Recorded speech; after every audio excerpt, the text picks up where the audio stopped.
Hello friends. Did you know that nearly 80% of those who watch my videos aren't subscribed? If you enjoy the content, I'd truly appreciate it if you hit that subscribe button. It helps a lot. Also, don't forget to leave a like and share your thoughts in the comments. Your interaction not only supports the channel's growth, but also helps these stories reach more people. Thank you all for being here. By the way, where are you watching from? Let me know in the comments.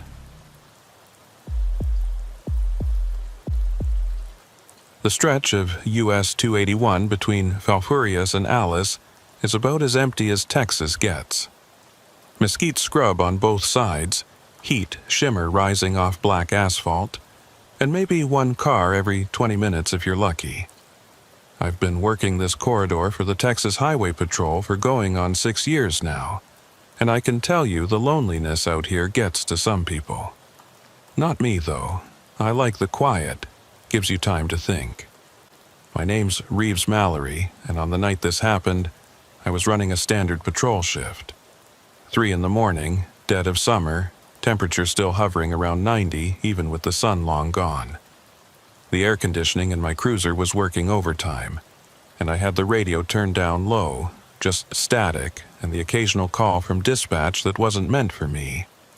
Nina Hargrove was on tonight, her voice calm and professional like always, directing units to accidents and speeders and domestic disturbances in towns I'd never visit. I'd pulled over twice already that shift. Once for a cattle truck doing 70 in a 65, gave the driver a warning because his manifest was clean, and he seemed genuinely apologetic. Second time for a sedan with a busted taillight, young couple heading to Corpus Christi for a wedding. Fixed the light for them with some tape I keep in my trunk. Sent them on their way. Simple stuff. The kind of night where nothing much happens, and you're grateful for it. Around 3:15, I saw headlights coming south. Old pickup truck, moving slow, right at the speed limit. I clocked it at 64 in a 65 zone, which immediately struck me as odd. Nobody drives that carefully out here unless they're drunk or hauling something they shouldn't be. I pulled out from the shoulder and fell in behind it. The truck was ancient, looked like a mid-70s Chevy, primer gray with rust eating through the wheel wells. Texas plates, but from this distance I couldn't make out the numbers. It wasn't weaving, wasn't showing any signs of impaired driving, just maintaining that steady, careful speed. I ran the plates through the system.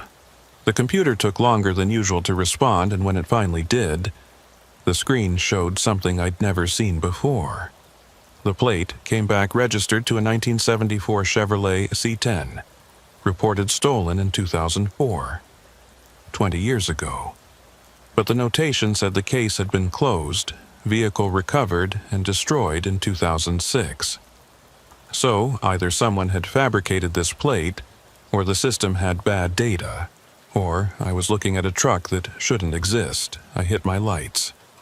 The pickup pulled over immediately, no hesitation, smooth and clean onto the shoulder like the driver had been expecting it. That should have been my first real warning sign. People don't pull over that perfectly unless they've done it a lot, and usually the people who've been pulled over a lot don't drive this carefully. I called it in. Dispatch. This is Mallory, mile marker 73 on 281, southbound. Running a traffic stop on a gray Chevy pickup. Plates showing some irregularities in the system. Nina's voice came back slightly distorted by static. Copy that, Mallory. What kind of irregularities? Plates registered to a vehicle reported stolen and destroyed 16 years ago. A pause. You want backup? I looked at the truck sitting there on the shoulder, hazard lights blinking steadily. One occupant visible, hands on the wheel where I could see them. Everything by the book. Negative. Probably just a data error. I'll sort it out. Be careful. I got out of my cruiser, one hand resting on my service weapon out of habit, and approached the driver's side. The window was already down.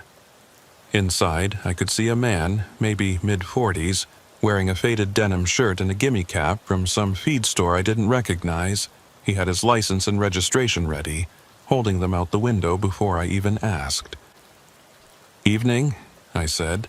"License and registration." "Already got them for you, officer." His voice was flat, accentless. He handed over the documents. I took them, shined my flashlight on the license. Calton Red, address in Hebronville. The photo matched the face looking up at me. Date of birth put him at 46 years old. The registration showed the same plate number I'd run, same vehicle description, but the issue date was 1998, 26 years ago. "Mr. Red, your registration's pretty out of date here." He looked at me with an expression I couldn't quite read. Not confused, not scared, just blank. "Is it?" "Yeah, this was issued in 1998. You're supposed to renew these things." "Oh." He said it like I'd just told him his shoe was untied. No concern, no explanation, just acknowledgement. "Where are you headed tonight?" "South." "Whereabouts south?" "Just south." I felt the first prickle of unease. People usually have a destination. Even if they're lying, they make one up. But Calton Red just said south like that was answer enough. "You been drinking tonight, Mr. Red?" "No, sir." "Mind stepping out of the vehicle for me?" He complied immediately, moving with that same strange smoothness I'd noticed when he pulled over. He stood by the truck, hands visible, waiting. I walked him through a field sobriety test, had him walk a line, touch his nose, follow my finger with his eyes. He passed everything perfectly, too perfectly. His movements were mechanical, precise, like he was a robot programmed to pass a sobriety test. "Mr. Red, I'm going to need you to wait here while I check something." He nodded and stood there, not fidgeting, not looking nervous, just standing. I went back to my cruiser and called it in again. "Dispatch, Mallory, I need you to run a name for me. Calton Red, REDD, Texas DL." I read off the license number. Nina's voice came back after a minute. "Mallory, I'm showing Calton Red with that license number, but there's a flag on the file." "What kind of flag?" "Deceased. File shows he died in 2004. My hand tightened on the radio. "Say again?" "The license holder is listed as deceased. Date of death August 12th, 2004. I looked out my windshield at Calton Red standing beside his truck on the shoulder of US 281, very much not deceased. "Nina, I'm looking right at him." "I'm just telling you what the system shows." 20 years. The plate was reported stolen 20 years ago. Calton Red died 20 years ago. And yet here he was, standing on the side of the road with an expired registration from 1998, acting like none of this was unusual. I got out of my cruiser again, approached him slowly. "Mr. Red, the computer's showing some conflicting information about your license." "Okay." "It's showing you as deceased." He looked at me with those blank eyes. "Am I?" The way he said it, like he genuinely didn't know, made my skin crawl. "Mr. Red, what year is it?" He thought about that for a long moment. 2004. "No, sir, it's 2024. He processed that with no visible reaction, just nodded slightly, like I'd corrected him on something trivial. I didn't know what to do. This wasn't covered in any training I'd ever received. The man wasn't drunk, wasn't on drugs as far as I could tell, wasn't violent or threatening. He was just wrong. Fundamentally wrong in a way I couldn't articulate. "Mr. Red, I'm going to need you to come with me. We need to sort this out." "Where are we going?" "Station's about 40 minutes north. We'll get this straightened out there." He nodded and started walking toward my cruiser. I stopped him, told him to stay put, went to secure his truck first. I wanted to check the interior, make sure there wasn't anything in there that would explain this. I opened the driver's door and immediately noticed the smell. Not bad, Not like rot or decay, just old. The smell of a vehicle that had been sitting unused for a very long time. Dust and stale air and sun-baked vinyl. The interior was clean but dated. Everything about it screamed 1970s. The radio was one of those old AM units with a dial and physical buttons. The bench seat was covered in cracked vinyl. There was a layer of dust on the dashboard, so thick it looked like it had been sitting in a barn for years. But the engine had been running. I'd heard it when I pulled up behind him.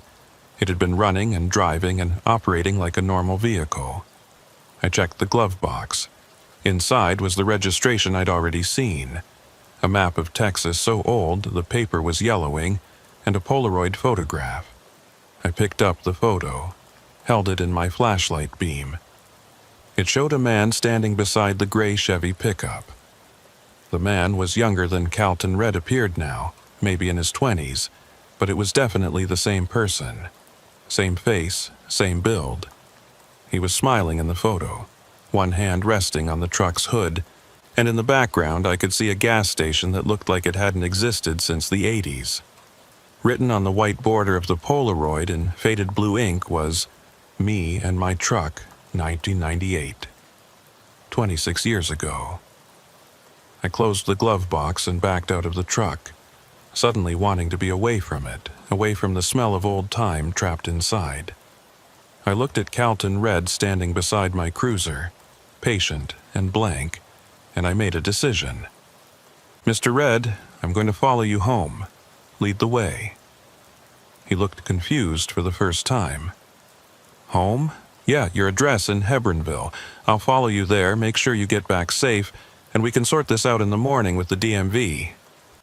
"I don't think I can go home." "Why not?" He struggled with the answer like he was trying to remember something from a long time ago. "I don't think it's there anymore." I felt cold despite the heat. "Your house? Anything. I don't think anything's there anymore." We stood there on the side of US 281, him beside my cruiser, me holding a Polaroid from 1998, both of us trying to make sense of something that had no sense to make. Finally, I said, "Get in your truck, Mr. Red. Drive slow, I'll be right behind you. If you try to run, I'll call it in, and you'll have a lot more problems. Understand?" He nodded and walked back to his truck with that same mechanical precision. Got in, started it up, the old engine coughing to life. Pulled back onto the highway heading south and I followed. We drove like that for maybe 10 minutes, him maintaining exactly 64 miles per hour, me right behind him. I called Nina, told her what was happening, said I was conducting what I called a supervised escort of a subject to determine residence and clarify identity issues. It wasn't exactly by the book, but nothing about this situation was. "You sure you don't want backup?" Nina asked.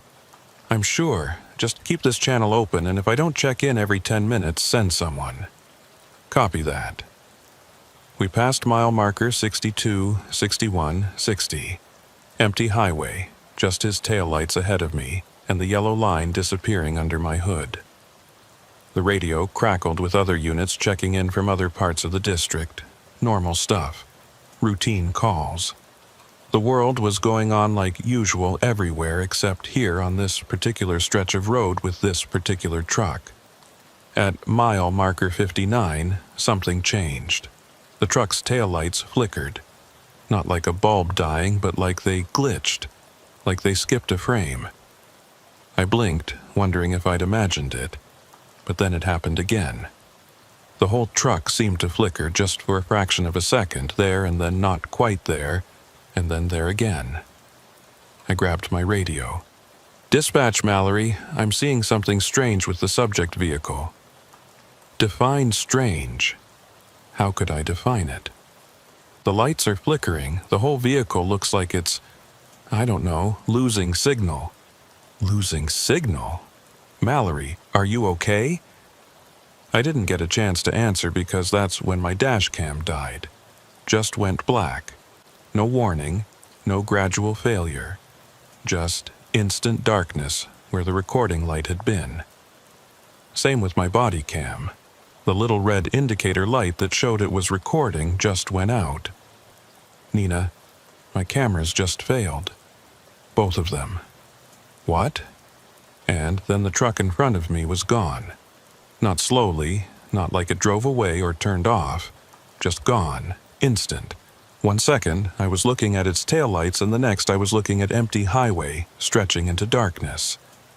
I slammed on my brakes, came to a stop in the middle of the road, and sat there with my heart hammering, trying to understand what I'd just seen. The radio was dead silent. No static, no Nina's voice, just nothing. I keyed the mic. "Dispatch, Mallory, do you copy?" Nothing. I put my cruiser in park, got out, stood on the empty highway. The night was absolutely silent except for the tick of my engine cooling. No crickets, no wind, no distant traffic. Just silence. I walked forward, shining my flashlight at the asphalt, looking for tire marks, brake marks, any evidence that the truck had been there. The highway was clean, undisturbed. I walked 50 yards, 100, sweeping my light back and forth. Nothing. Then I heard it. Behind me, an engine starting.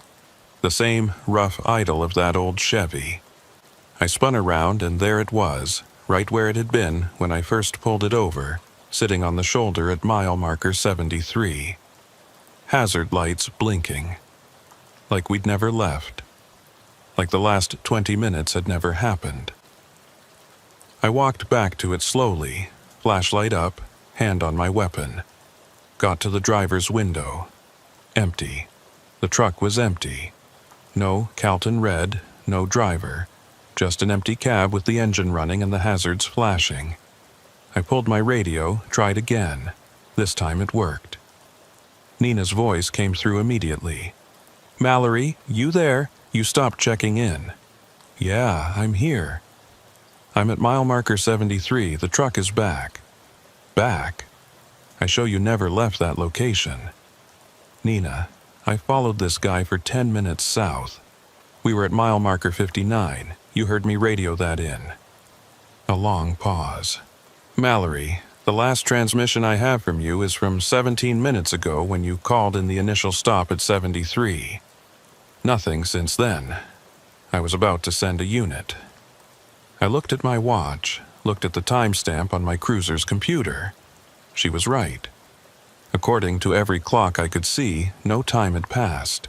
The whole drive south, the flickering, the disappearance, all of it had happened in 0 seconds. "Nina, send someone. I need someone else to see this. What's going on?" "I don't know." While I waited for backup, I searched the truck. It was exactly as I'd left it. Same dust, same old smell, same Polaroid in the glove box. But now there was something else. Sitting on the passenger seat was my flashlight. The one I'd been holding when I walked around the truck earlier. The one I currently had in my hand. I looked at the flashlight on the seat, looked at the one in my hand. Same model, same wear pattern, same scratches on the handle from where I'd dropped it 100 times. 2 identical flashlights, both mine, both existing at the same time. Backup arrived 20 minutes later. 2 units, 4 officers, including my supervisor. They documented everything, took photos, ran every check possible. The truck came back the same way, stolen in 2004, destroyed in 2006. The license plate was photographed and bagged as evidence. The Polaroid was cataloged. The duplicate flashlight was examined and confirmed to be identical to mine down to the serial number. The truck was impounded and towed to a forensics bay in Corpus Christi. I gave a statement that took 4 hours. Described everything. The drive south that didn't happen, the flickering, the disappearance, the impossible return. They didn't say I was lying, but I could see it in their eyes. They thought I'd fallen asleep at the wheel, dreamed the whole thing. But they couldn't explain the flashlight. Couldn't explain how there were now 2 of them, both real, both with my fingerprints, both showing the same history of use and wear. The body cam footage was checked. The SD card showed 17 minutes of recording from that night, starting when I pulled over the truck and ending exactly when Nina said my transmission stopped. 17 minutes of me approaching the vehicle, talking to Calton Red, checking his documents, calling it in. And then nothing. The file just ended, like someone had cut it with scissors. No corruption, no error, just a clean stop at a point that made no sense. The dash cam was the same. 17 minutes of footage showing the truck pull over, me get out, me approach, me return to my cruiser, and then nothing. I was put on administrative leave for a week, underwent psych evaluation, which I passed, underwent medical evaluation, which showed nothing wrong. No signs of stroke, no neurological issues, no evidence of any condition that would cause hallucinations or lost time. I went back to work 2 weeks later. Different shift, different sector. They said it was routine rotation, but I knew better. They didn't want me on US 281 anymore. I never saw Calton Red again. The investigation into his identity went nowhere. The name existed in records, but the person was deceased, had been for 20 years. The truck was examined by every expert they could find. It was determined to be a genuine 1974 Chevrolet C10, showing wear consistent with 50 years of age. But the engine had no serial number. The VIN had been professionally removed. There was no way to trace where it had come from or who had owned it.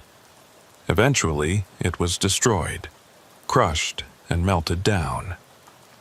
I watched them do it, wanted to make sure it was really gone. But even as I watched that old gray truck get fed into the crusher, I couldn't shake the feeling that it didn't matter. That somewhere on some dark highway, it was still out there, still being pulled over, still existing in that space between one moment and the next. I kept the duplicate flashlight. It sits in my gear bag now, right next to the original. Sometimes I take them both out and look at them, trying to find some difference, some sign that one is real and one isn't. But there is no difference. They're both real, both impossible. 3 months after it happened, I was working a day shift on Highway 77 when I got a call about an abandoned vehicle. Old pickup truck, gray, sitting on the shoulder with the engine running and nobody inside. I took the call, drove out there with my heart in my throat. It wasn't the same truck. This one was a Ford, newer, belonging to a rancher who'd walked away to check his fence line and left it running. Simple explanation. Nothing strange about it.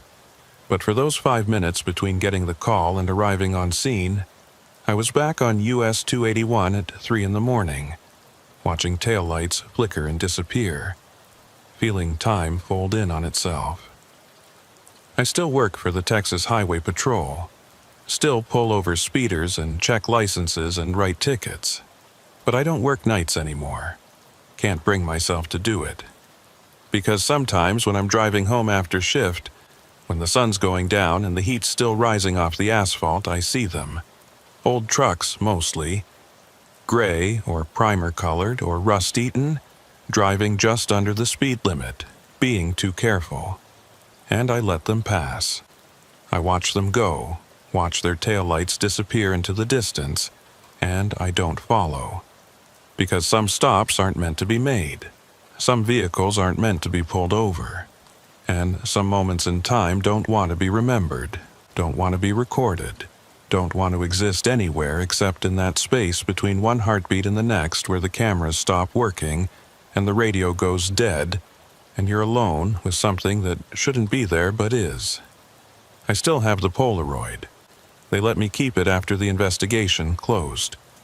It's in my glove box now, that picture of young Calton Red standing beside his truck in 1998, smiling like he had his whole life ahead of him. Sometimes I look at it and wonder where he was going that night, where he'd been going for the last 20 years, driving the same stretch of highway over and over, stuck in some loop he couldn't break free from. And sometimes, late at night when I can't sleep, I wonder if he's still out there.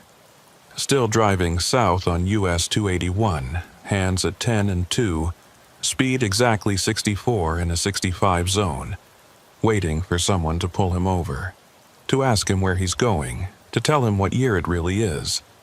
Still waiting for someone to help him find his way home.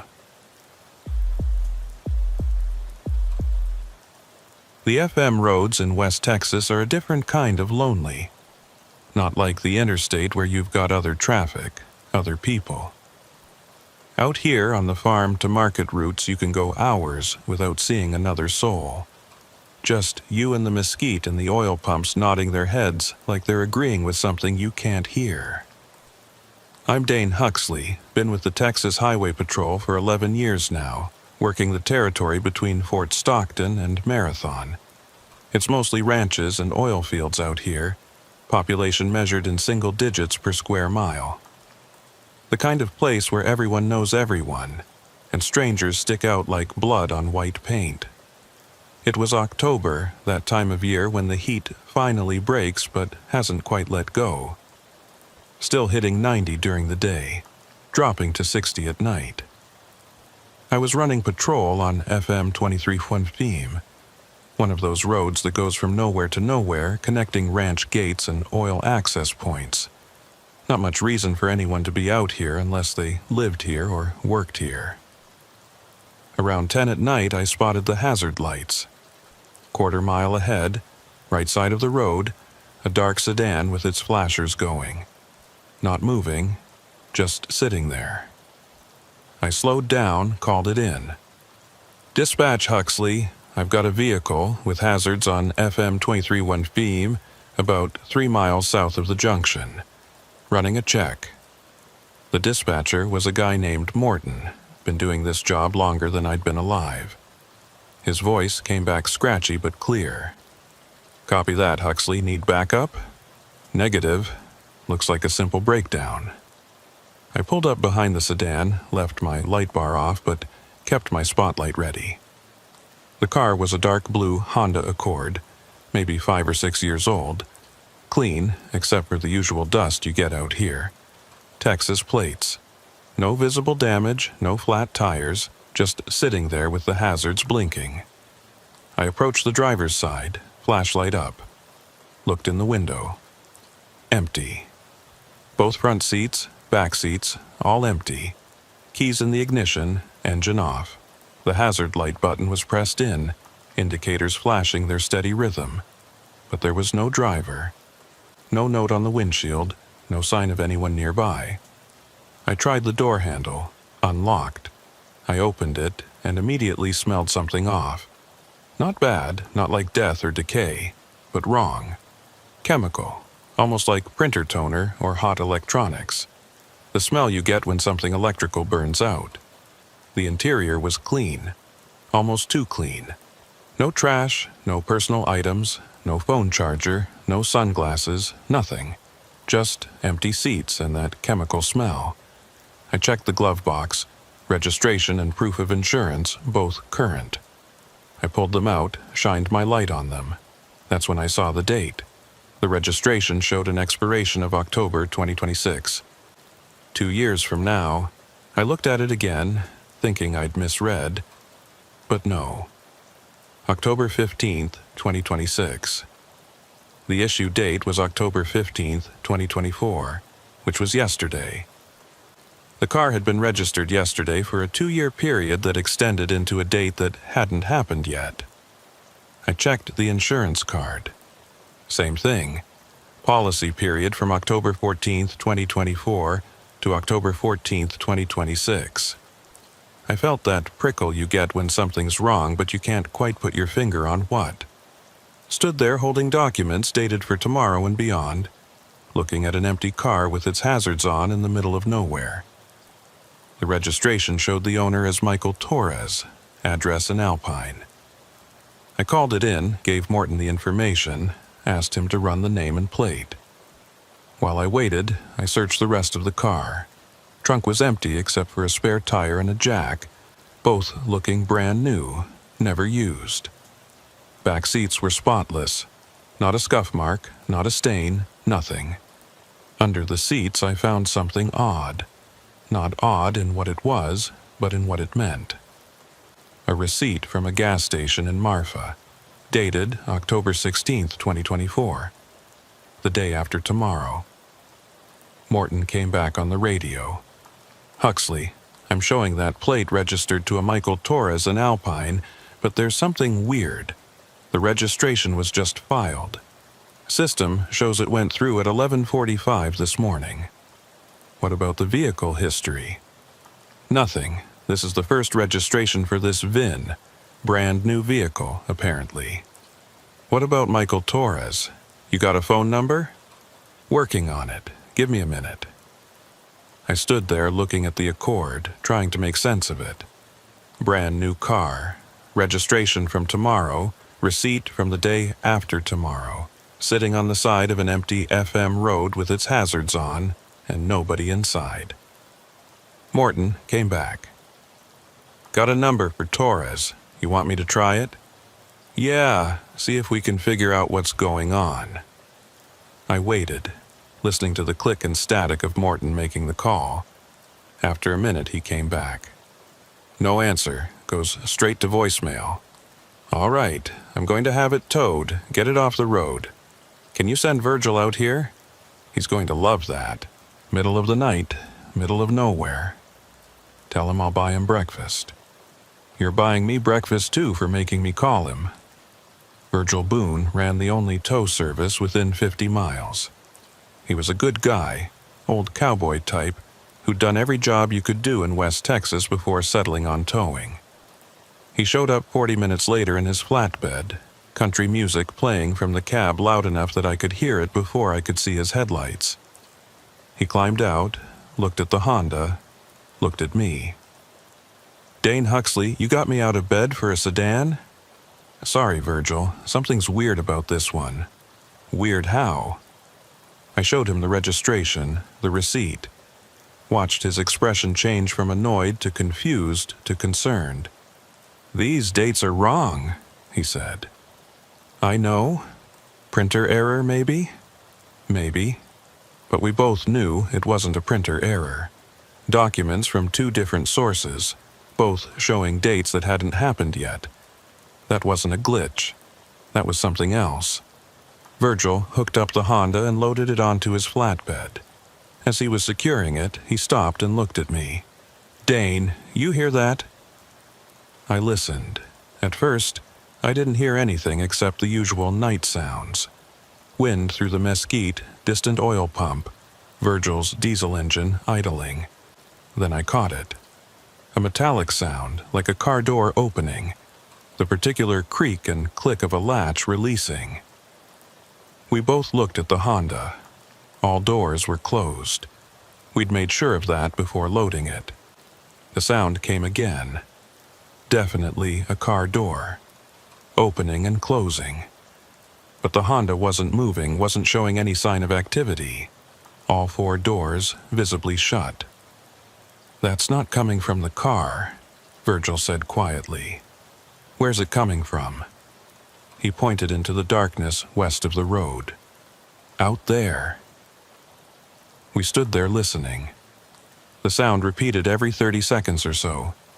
Car door opening, car door closing. Too regular to be natural, too consistent to be coincidence. And always from the same direction, somewhere out in the dark desert. "Virgil, you ever hear anything like that out here?" He shook his head. "Never. And I've towed 100 cars from this road. Never heard nothing like that." We finished securing the Honda, and Virgil climbed back into his cab.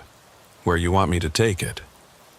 "Impound lot in Fort Stockton. I'll follow you." The drive back took about 40 minutes. The whole time I kept watching my mirrors, half expecting to see something following us. But the road behind stayed empty.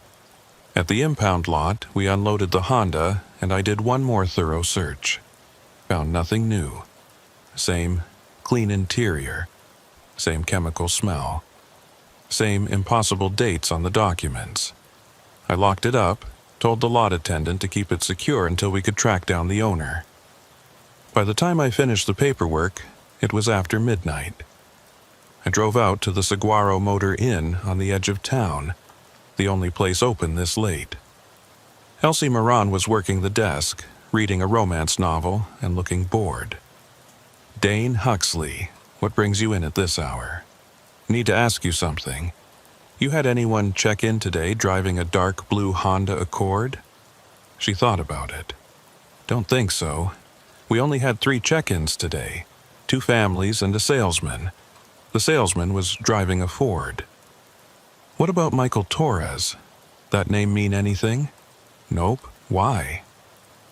I told her about the car, the strange dates, the sounds in the desert.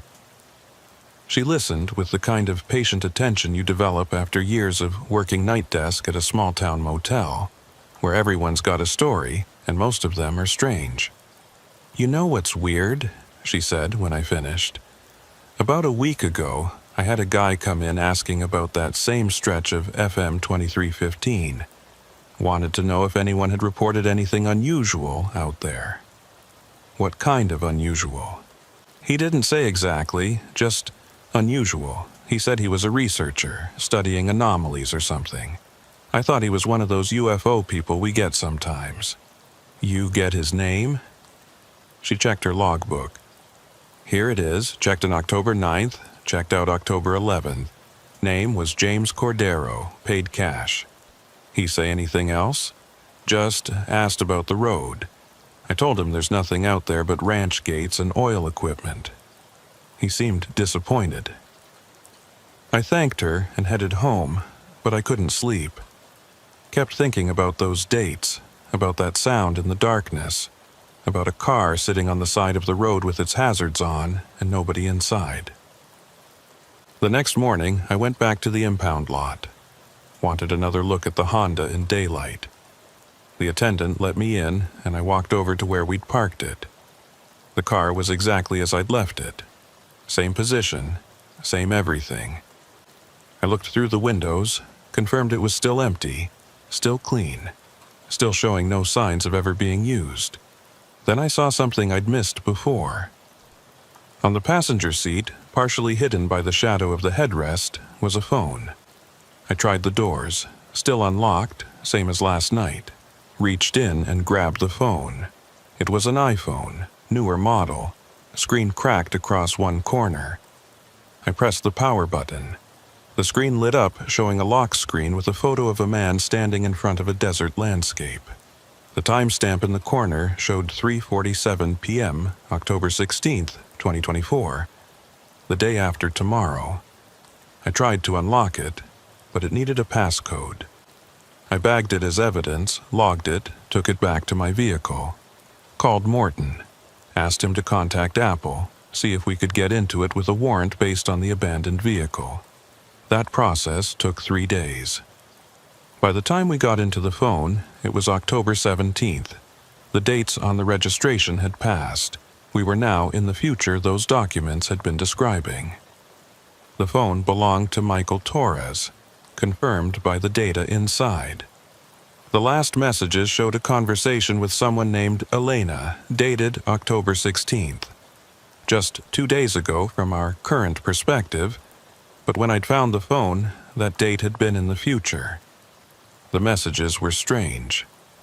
Elena asking where he was, Michael saying he didn't know, that something had happened to his car, that he was trying to figure out where he'd ended up. The last message from Michael, sent at 9:23 p.m. on October 16th, said, "The dates are all wrong. My phone says October 16th, but that hasn't happened yet. I'm still on 23:15, but everything's different." Elena's response sent 30 seconds later. "Michael, this isn't funny. Where are you? I'm calling the police." No messages after that. I put out a missing persons report for Michael Torres. Got his photo from the DMV, sent it to every department in a 100-mile radius. Asked Alpine PD to check his residence. They found his apartment empty.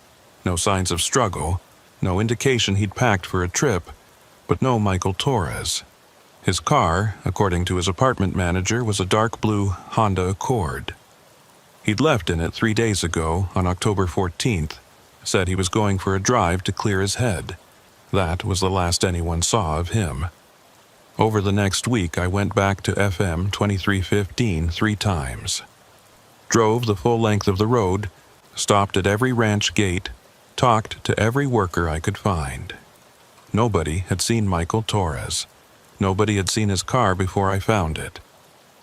Nobody had heard anything unusual, but on my third trip, I heard it again. That sound. Car door opening and closing. It was around 10 at night, about the same time I'd found the Honda. I was stopped at the same spot, and there it was. That metallic creak and click, coming from somewhere west of the road. This time, I decided to check it out. I grabbed my spotlight and my service weapon and headed into the desert, following the sound. The terrain out there is rough. Rocky soil, scattered mesquite, patches of prickly pear cactus. I walked for about 10 minutes, sweeping the spotlight back and forth. The sound kept repeating, always ahead of me, always just out of sight. Then I saw it. Not a car, not anything I could identify. Just a shimmer in the air, like heat distortion. Except it was night and cool. The shimmer was roughly car-sized, roughly car-shaped, and every 30 seconds or so, I'd hear that door sound, and the shimmer would pulse, would intensify for just a moment before settling back. I approached slowly, weapon up, not sure what I was dealing with. The shimmer didn't move, didn't react to my presence. I reached out with my left hand, keeping my right on my pistol. My hand passed through the shimmer and suddenly everything went cold. Not regular cold, but cold like vacuum, like space, like the absence of heat. I pulled my hand back and it was fine, no damage. But I'd felt it. That wrongness. The shimmer pulsed again and I heard the door sound right in front of me, loud enough that I jumped back. And in that pulse, for just a fraction of a second, I saw it clearly. A dark blue Honda Accord, solid and real, parked in the desert. Michael Torres was sitting in the driver's seat, looking at his phone, a confused expression on his face. Then the pulse faded and he was gone. Just the shimmer again. Just that distortion hanging in the air. I backed away slowly, not turning my back on it, not trusting it. Got about 20 yards out and radioed Morton. "Dispatch, Huxley. I need someone out here. FM 2315, 3 miles south of the junction. I don't know what I've got." What's the situation? How could I explain it? Just send someone and bring a camera. They sent 2 units. Both guys I knew, both veterans. They saw the shimmer, heard the sounds, felt that cold when they reached into it. One of them, a senior trooper named Halstead, stood there for 5 minutes just watching it pulse. "Dane, what is this?" "I think it's the car. The Honda I found last week. I think it's still here, just not in our time." "That doesn't make any sense." "I know." But it was the only explanation that fit. Somehow, Michael Torres had driven onto FM 2315 and ended up displaced. Not in space, but in time. His car had started showing up before it was supposed to. His documents dated for days that hadn't occurred yet, and now he was stuck somewhere between October 14th and October 16th, driving an endless loop on a road that existed in multiple timelines. We documented everything. Photos, videos, measurements. The shimmer showed up on camera as a distortion, like looking at something through heat waves. The sound recorded clearly. The temperature drop was measurable, a 15-degree difference between the shimmer and the surrounding air. Eventually, we had to leave it. Couldn't stay out there forever. Couldn't guard a shimmer in the desert. I went back the next day. It was gone. The spot where it had been looked normal. No shimmer, no sound, no temperature change. I kept checking that stretch of road, though. Every shift, I'd drive FM 2315, stop at that spot, listen. Sometimes I'd hear it. Most times I wouldn't. The shimmer would appear and disappear, following some pattern I couldn't predict. 3 months later, I got a call from Elena, Michael's girlfriend from the phone messages. She wanted to know if we'd found anything. I told her the truth. We'd found his car, but not him. We had evidence he'd been on FM 2315, but no leads on his current location. She told me something that made my blood freeze. "Officer, I've been getting messages from him." "What kind of messages?" "Texts. They started about a week ago. They're dated from back in October 16th specifically, but they're arriving now. He keeps saying he's lost, that he can't find his way back, that the road he's on doesn't go anywhere anymore. Can you forward them to me?" She did. I looked at them on my phone, at messages sent from October 16th, but received in January. The timestamps showed them originating more than 2 months ago, but they'd only just arrived, like they'd been traveling through time, slowly catching up to the present. The last message, received this morning, said, "I can see other cars sometimes. They drive right past me, but they can't see me. I flash my lights, I honk my horn, but they keep going. It's like I'm not really here anymore, like I'm a ghost on a road that forgot I exist." I went back to FM 2315 that night. Drove it at exactly 10 p.m., the time I'd originally found his car. And I saw it, for just a moment.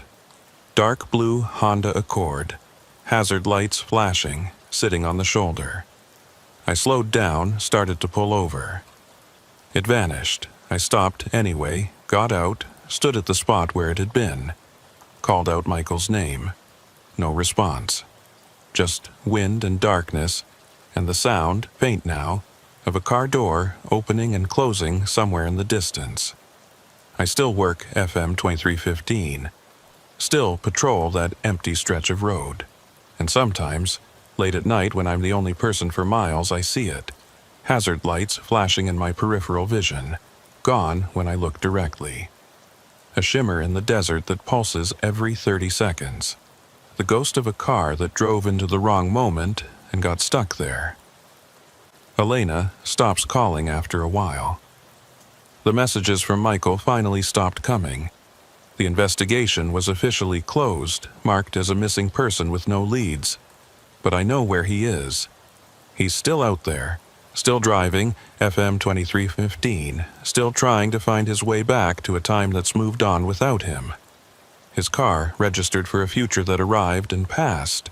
His documents dated for days that came and went while he remained trapped in that space between October 14th and October 16th. And every time I drive that road, I look for him. I watch for hazard lights. Listen for that metallic door sound. Feel for that cold that means he's nearby but unreachable.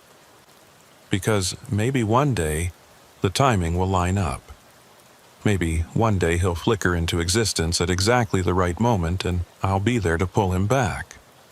But I don't think that day's coming. I think some roads don't lead anywhere anymore. Some dates don't arrive when they're supposed to. And some people slip through the cracks in time and can't find their way home. I keep his phone in my glove box.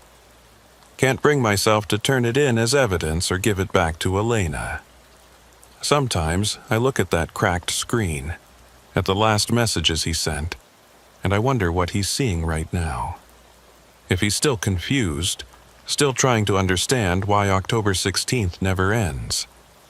If he knows he's been driving for months in a time period that only lasted 3 days. If he knows that everyone's moved on while he's still stuck there, still turning his hazard lights on, still waiting for someone to stop and help him, still waiting for someone to see him. The thing about FM roads in the Big Bend region is they're not really meant for through traffic. They connect ranches to other ranches, oil wells to county roads. tiny communities to slightly less tiny communities. If you're on one and you're not local, you're either lost or running from something. Names: Tavin O'Shea. I've worked this territory for the Texas Highway Patrol for 8 years, based out of a station so small it's basically a trailer with a flag. My patrol area covers about 3,000 square miles of desert, mountains, and whole lot of nothing. On a busy night, I might respond to 2 calls.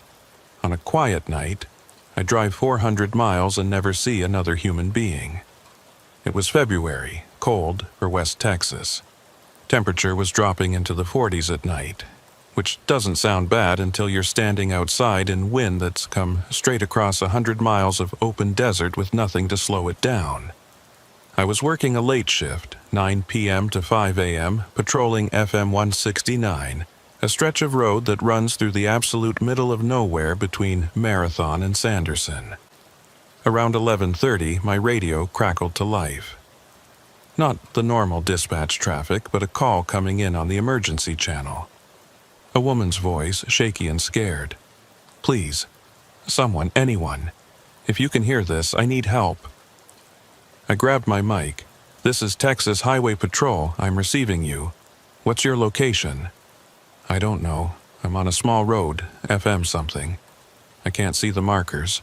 My car broke down and there's..." Static cut her off. "Ma'am, you're breaking up. Can you describe your location? Any landmarks?" More static. Then her voice came back, clearer. "There's nothing, just road and desert. I'm in a white Subaru, I've got my hazards on. Please, you have to come. There's something out here." "Something? Ma'am, what do you mean?" "There was someone. I saw someone in my headlights. They were walking toward my car, but then they started walking backward, away from me, but they were still facing me, walking backward into the dark. I don't understand what I'm seeing." I felt that familiar tingle of adrenaline. Could be drugs, could be panic, could be someone really in trouble. "Ma'am, I need you to stay calm. Stay in your vehicle with the doors locked. Don't get out for anyone except law enforcement. Can you tell me what direction you were heading?" "West, I think. I was trying to get to Sanderson." "And you said you're on an FM road?" "Yes, small, 2-lane. That described about 40 different roads in my patrol area. I called it into dispatch, asked for any other units in the region. The response came back negative. Nearest backup was a Pecos County deputy named Macklin Drury, and he was 70 miles north. "Ma'am, I'm going to find you. Keep your phone on, keep this channel open. What's your name?"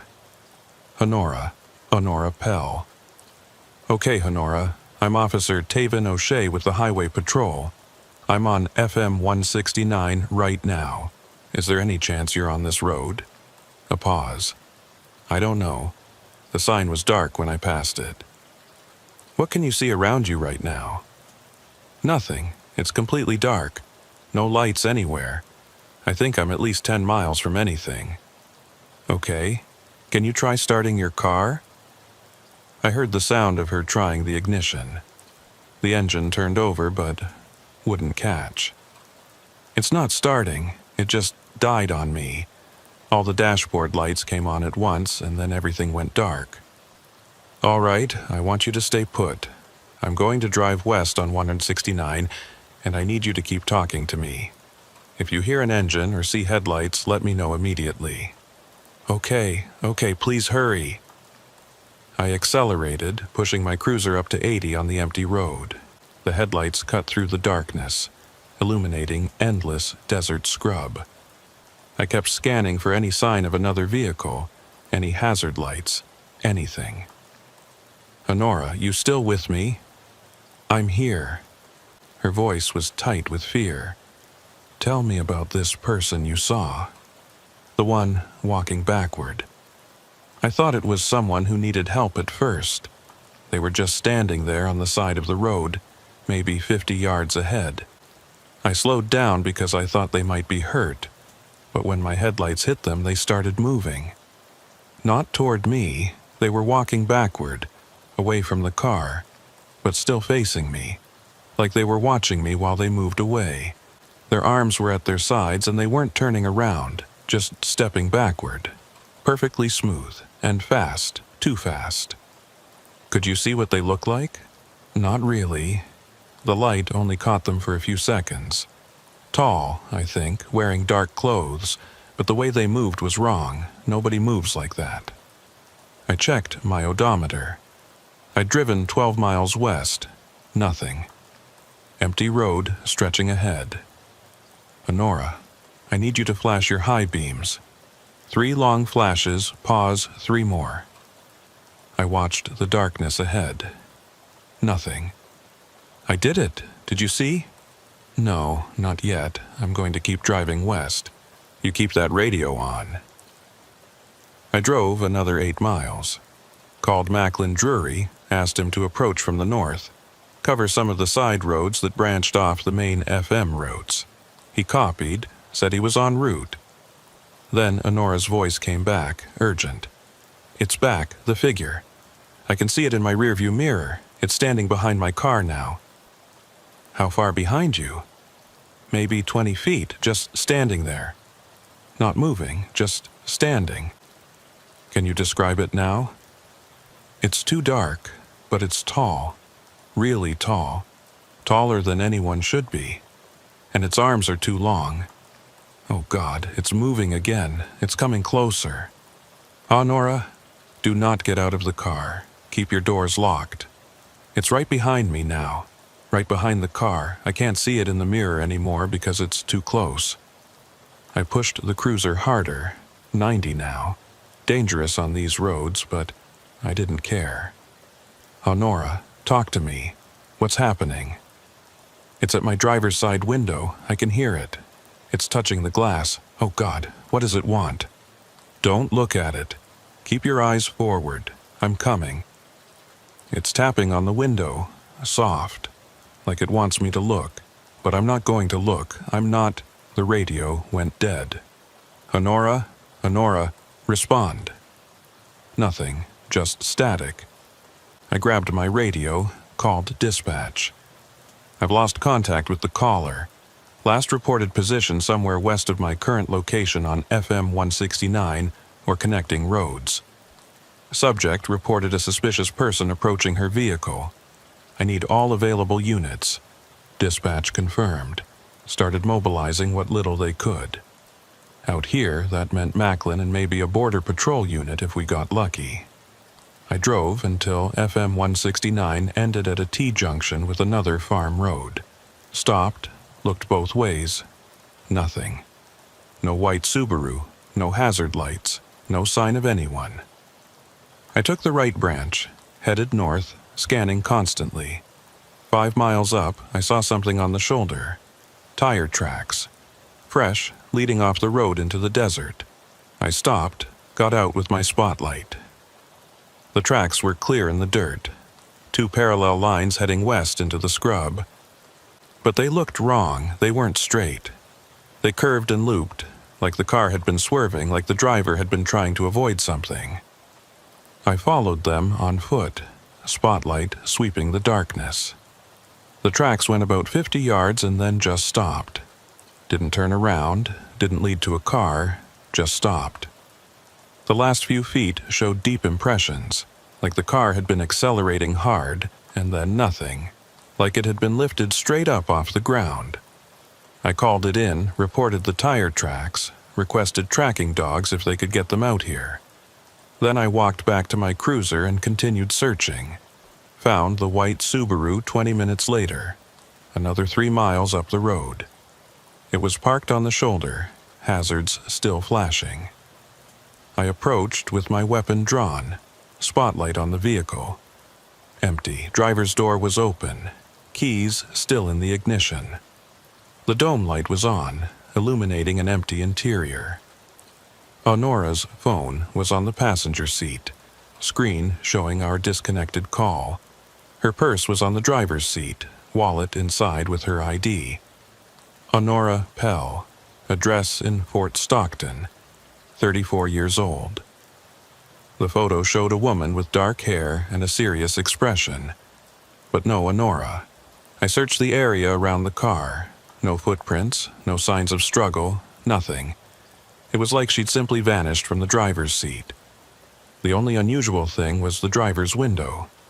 It had a handprint on it. A large handprint, bigger than mine, pressed against the glass from the outside. The fingers were too long, stretched out like they'd been pulled. I photographed it, called it in, secured the scene.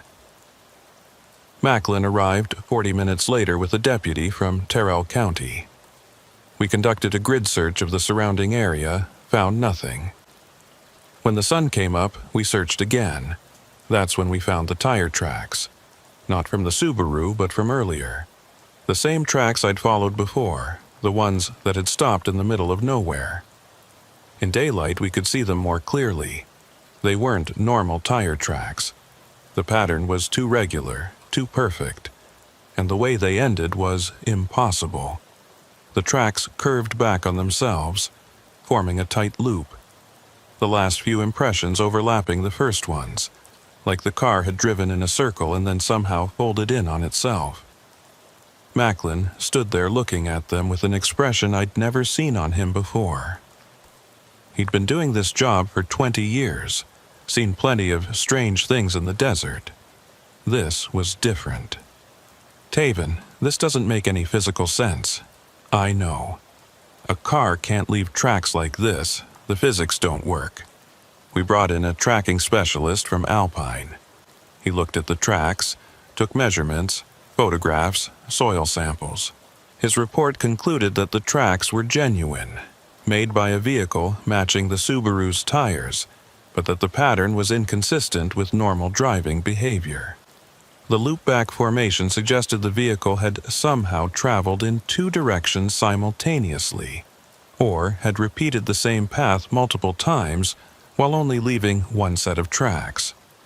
His recommendation was to check for drugs or medical emergency. Maybe Honora had been hallucinating, driven erratically, crashed or wandered off into the desert in a confused state. But that didn't explain the handprint, didn't explain the radio call I'd heard, her describing something walking backward, didn't explain why her car was 3 miles from where those impossible tracks ended. The search continued for 3 days. Helicopters, ground teams, dogs.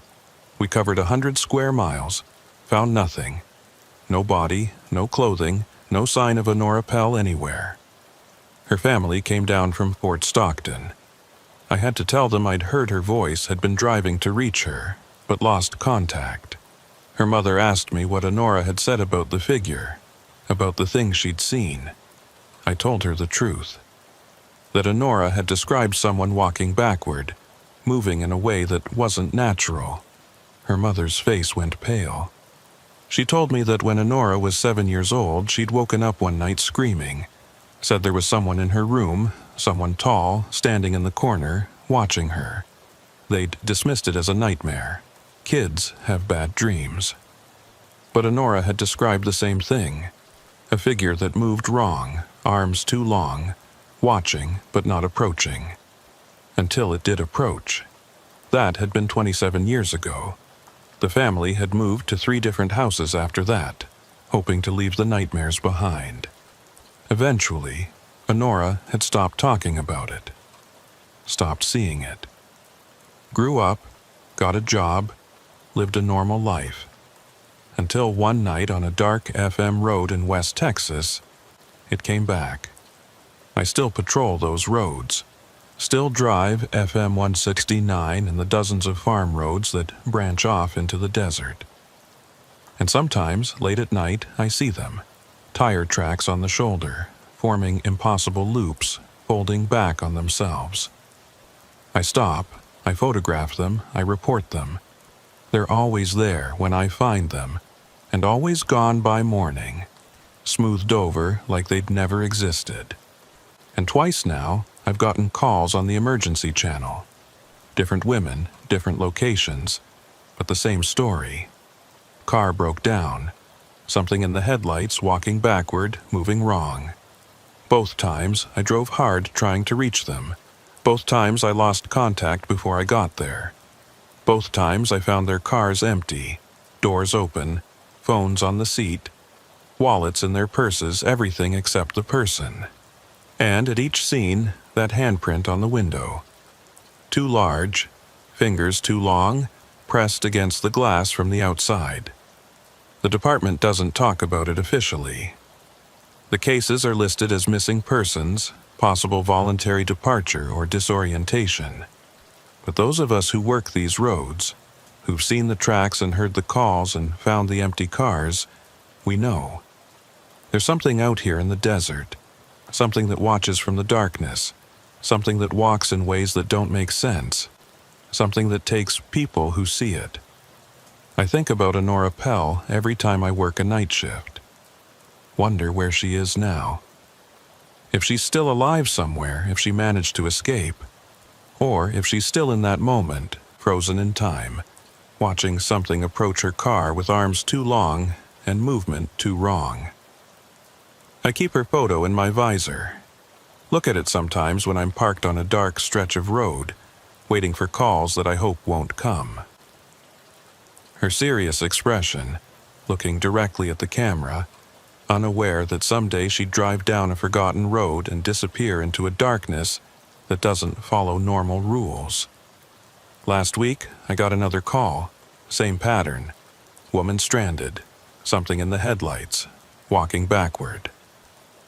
I drove harder than ever before, pushed my cruiser to 100 miles an hour on roads that aren't designed for it. Got there in 12 minutes, found her car. Found it empty. Found the handprint on the window.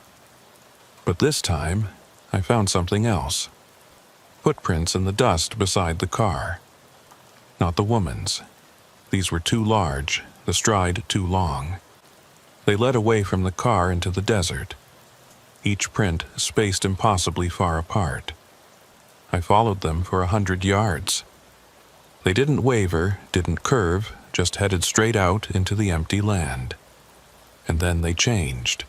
The impressions got lighter, shallower, like whatever was making them was getting lighter. The last few prints barely registered, just the faintest depressions in the soil. Then, nothing.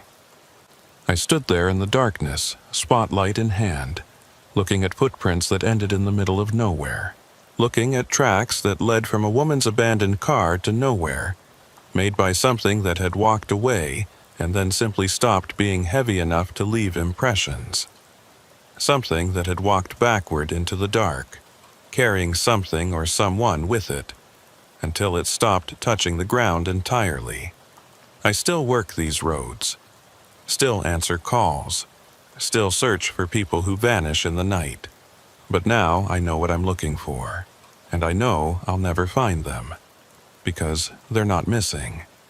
They've been taken somewhere else, somewhere that doesn't leave tracks, somewhere that walks backward when it should walk forward, somewhere with arms too long and movements too wrong, somewhere that comes for you when you're alone on a dark road with nothing but desert and silence, and the growing certainty that you're being watched by something that shouldn't exist.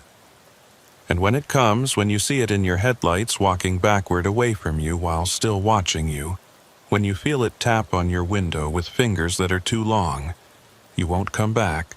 None of them do. There are maybe 24 gas stations scattered across my patrol territory, and most of them close at 10, 11 at the latest. The one on Highway 90 between Del Rio and Comstock is the exception. It's supposed to be open 24 hours, serving the few night drivers and truckers who use this route. I say supposed to be because there's a difference between the lights being on and someone actually being there. I'm Cade Hollowell, Texas Highway Patrol, been working this sector for 9 years. I know every gas station, every rest stop, every patch of shoulder where people pull over. I know their hours, their owners, their quirks. The quick stop on Highway 90 is probably the most reliable one. Clean bathrooms, fresh coffee, and a guy named Briar Ellington who works the overnight shift and never complains about the isolation. It was early March, one of those nights where winter's trying to come back for one last round. Temperature had dropped to the 40s, wind was picking up, and the forecast was calling for possible freezing rain by morning. I'd been patrolling since 10 p.m., hadn't seen more than a handful of vehicles. A couple of border patrol trucks, one semi-hauling produce, a few passenger cars. Around 2:30 in the morning, I decided to stop at the quick stop. Wanted to grab some coffee, check in with Briar, make sure everything was quiet. It was a routine stop, the kind I'd made hundreds of times before. The station sits by itself on a flat stretch of highway, surrounded by scrubland on all sides. The building is small, just the convenience store and 4 pumps under a canopy. There's a security light on a pole that illuminates the parking area, and the store windows glow with that familiar fluorescent brightness you see at every gas station everywhere. I pulled in, parked by the front door. Checked my watch, 2:47 a.m. The station looked normal, lights on, open sign glowing, no other vehicles around. I got out, stretched, headed for the door. Inside, the store was exactly as always.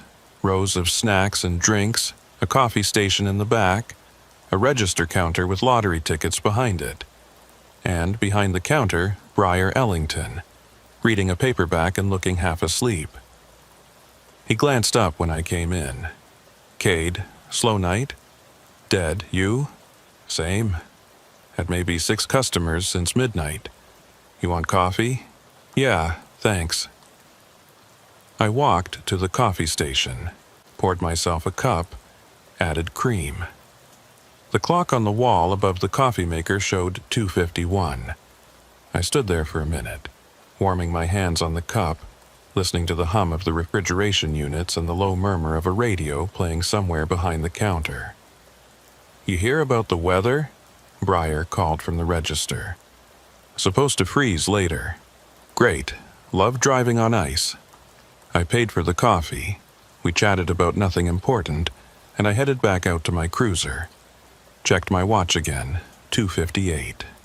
The coffee break had taken about 10 minutes, which seemed right. I was about to pull out when I noticed something odd.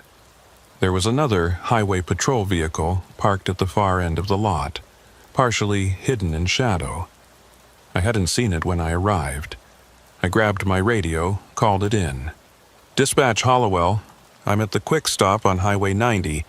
There's another unit here. Can you check who else is in this sector?" The dispatcher, a woman named Torres, came back after a moment. "Hollowell, I'm showing you as the only highway patrol in that area. Nearest other unit is Monroe Tate, and he's 40 miles north near Ozona." I looked at the vehicle.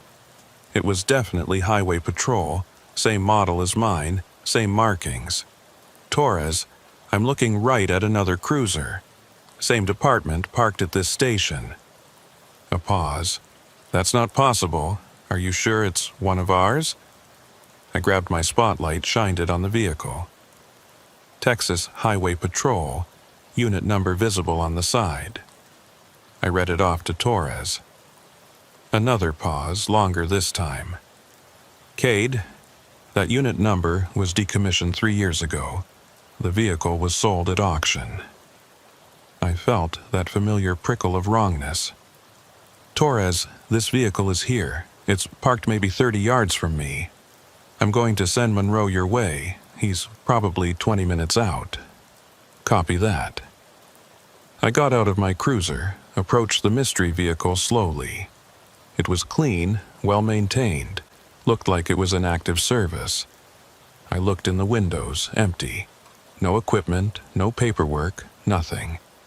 Just an empty cruiser that shouldn't exist. I tried the door handle, locked.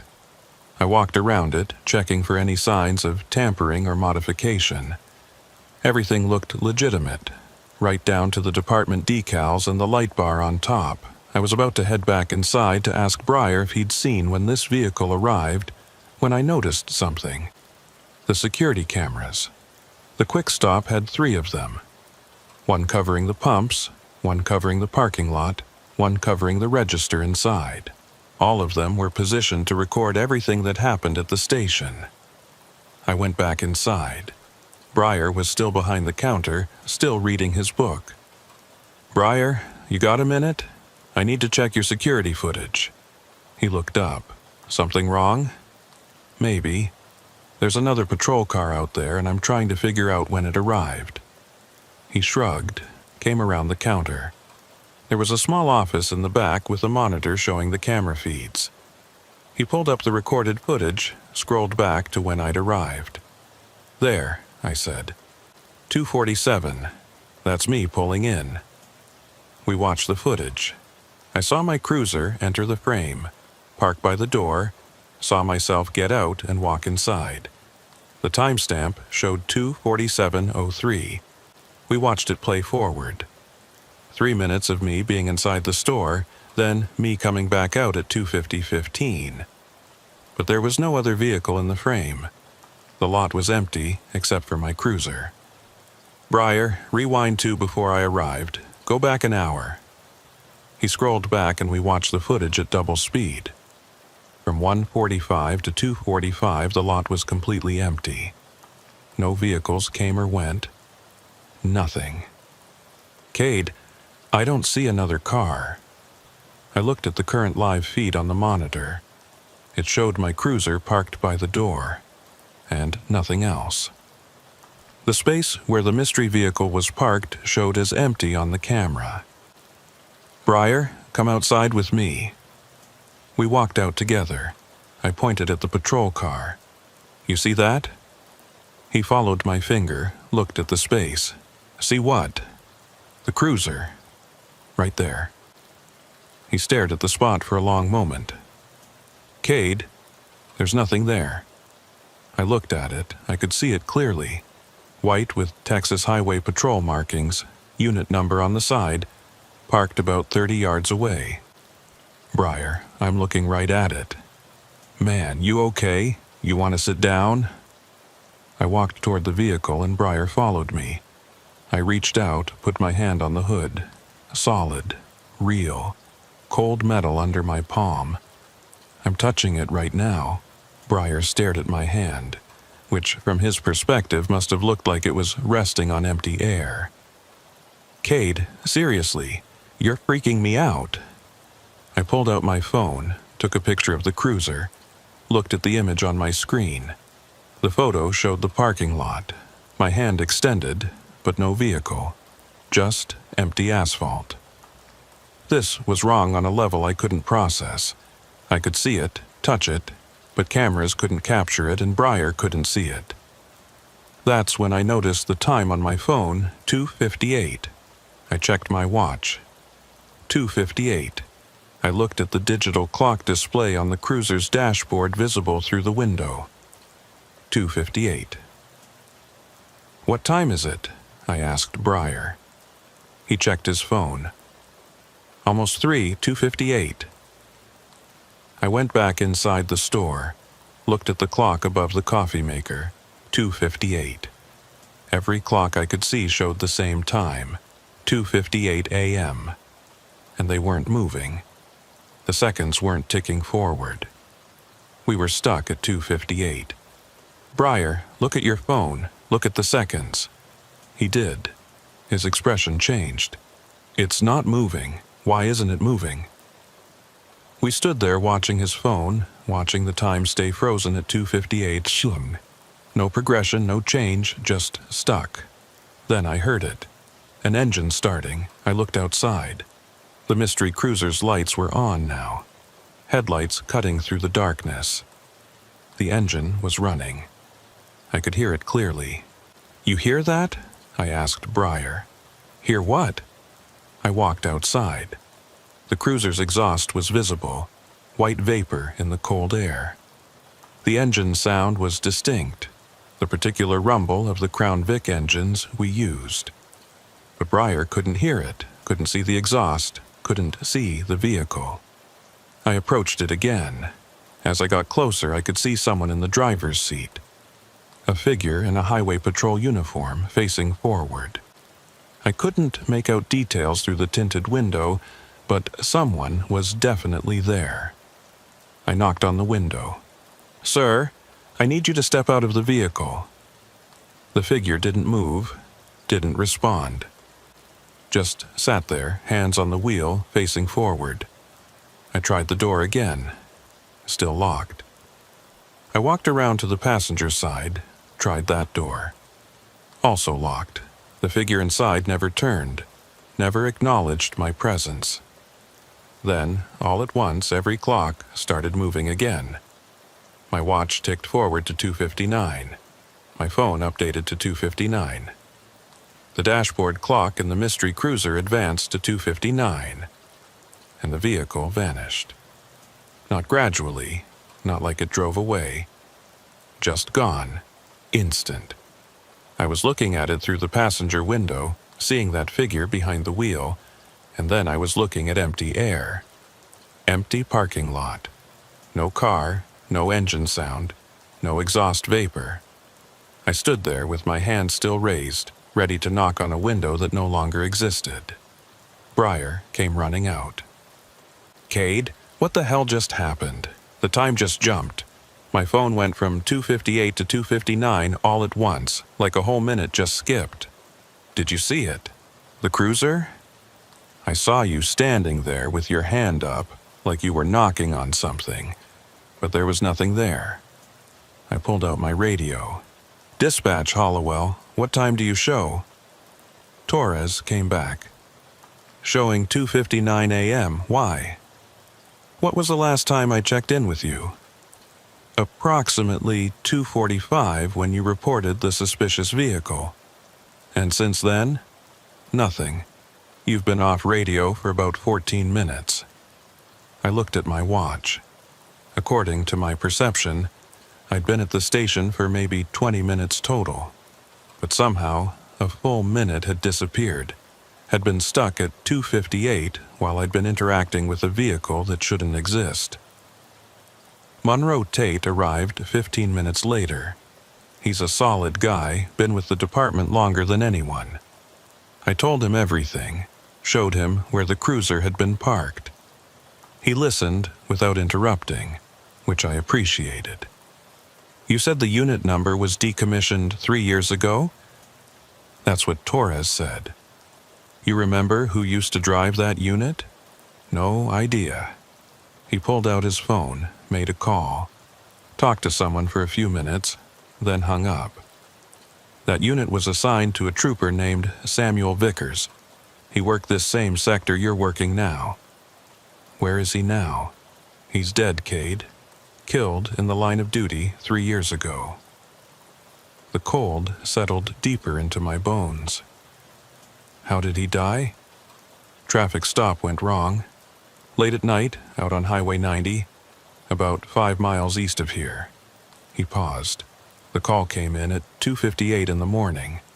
By the time backup arrived, he was gone. They found his cruiser running, lights still on, but no Samuel. Never found him.